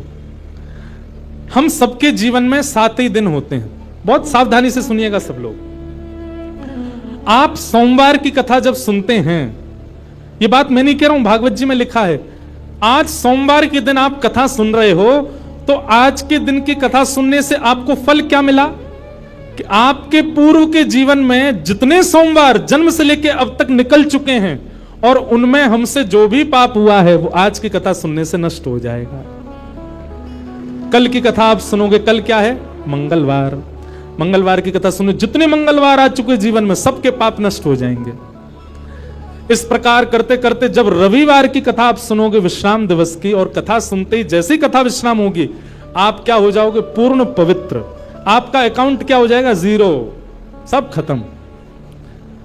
अब अगले सोमवार से आपका नया जीवन शुरू है। आपके पूर्व के सारे पाप शून्य हो चुके हैं। लेकिन अब एक बात और सुनो, यह भी कब होता है? ऐसे तो कोई भी आके बैठ जाए कथा में, दिन भर चोर चोरी करे, शाम को कथा में आके सुन ले कथा। चलो आज का खाता तो खत्म हो गया, पुलिस पकड़ के ले, बोल मुझे पकड़ नहीं सकते, अब व्यास जी ने मना किया, मेरे सारे पाप नष्ट हो गए, आज कथा सुनी आया मैं। सुबह चोरी करी थी पर कथा सुन ली, फिर मैंने सब शून्य हो गया। ऐसा नहीं, आप कथा में संकल्पित होकर के बैठिए।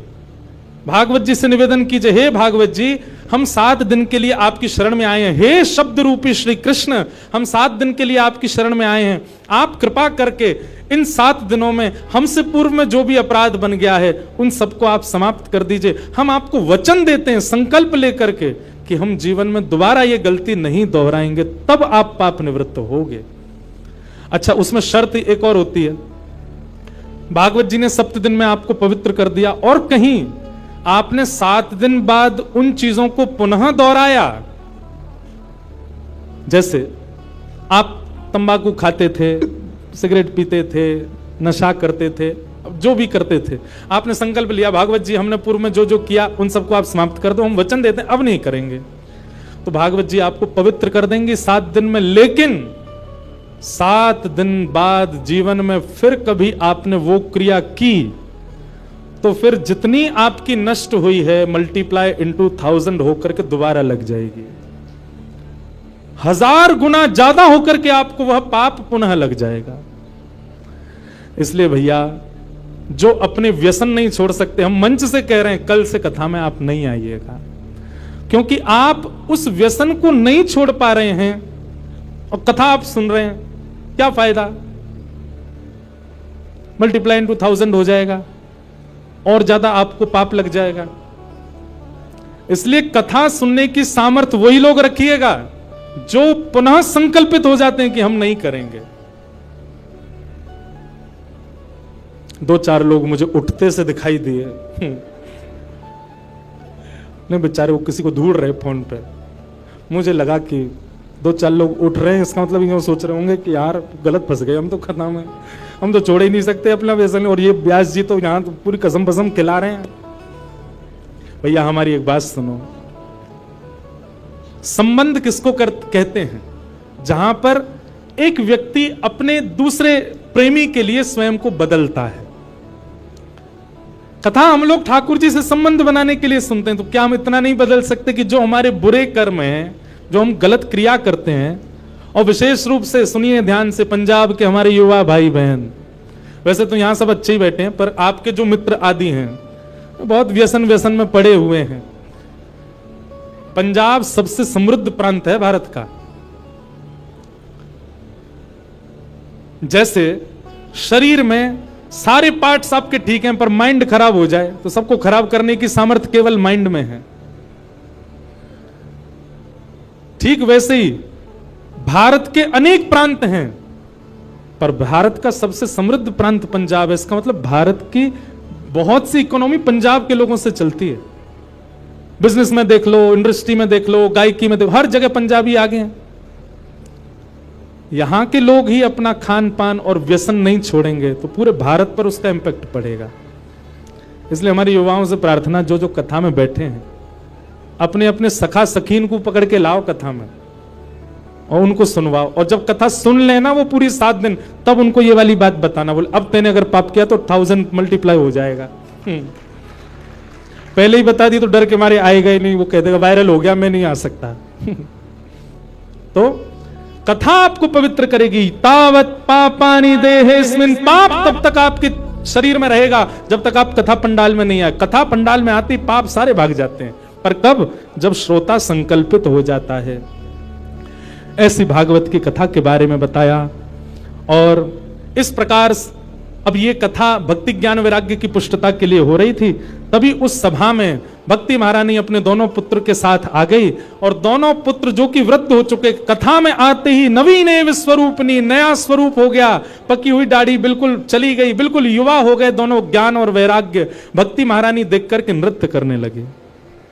भक्ति सुतौ तौ तरणौ गृहीत्वा प्रेमैक रूपा सहसा विरासीत श्री कृष्ण गोविंद हरे मुरारे नाथेति नामानि मुहुर्वदन्ति।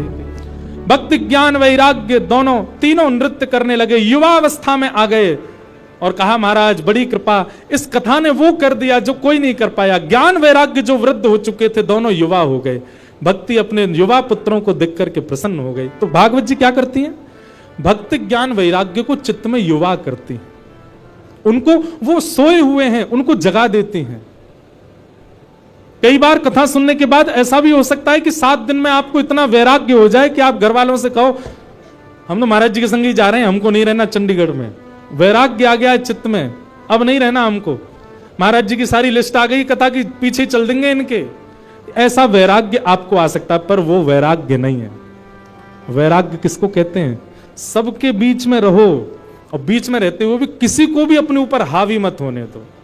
56 भोग आपके सामने पर आपकी जीव में पानी ना आवे, ये वैराग्य है।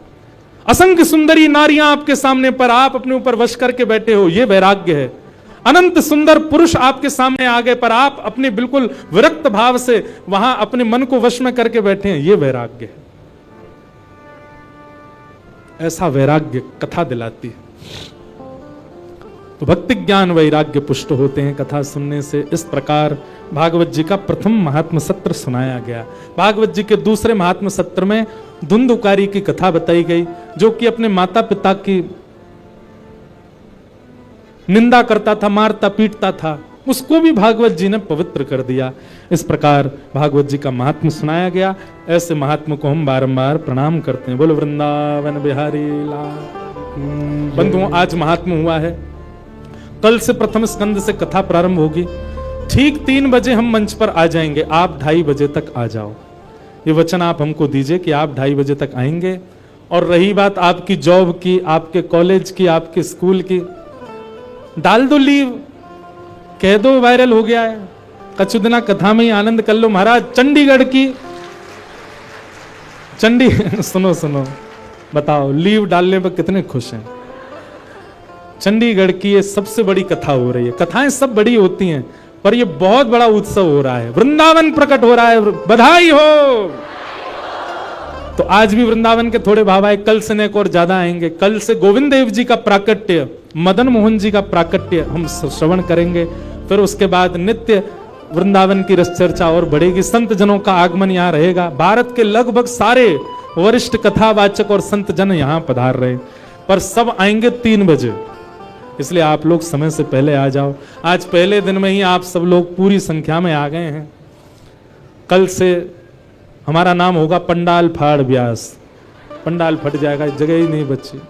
लेकिन भैया ये पंडाल फाड़ व्यास नहीं, पंडाल फाड़ श्रोता हैं। आप सब श्रोताओं के हृदय का भाव है। आइए बड़े प्रेम और भाव से श्री वृंदावन को प्रणाम कीजिए।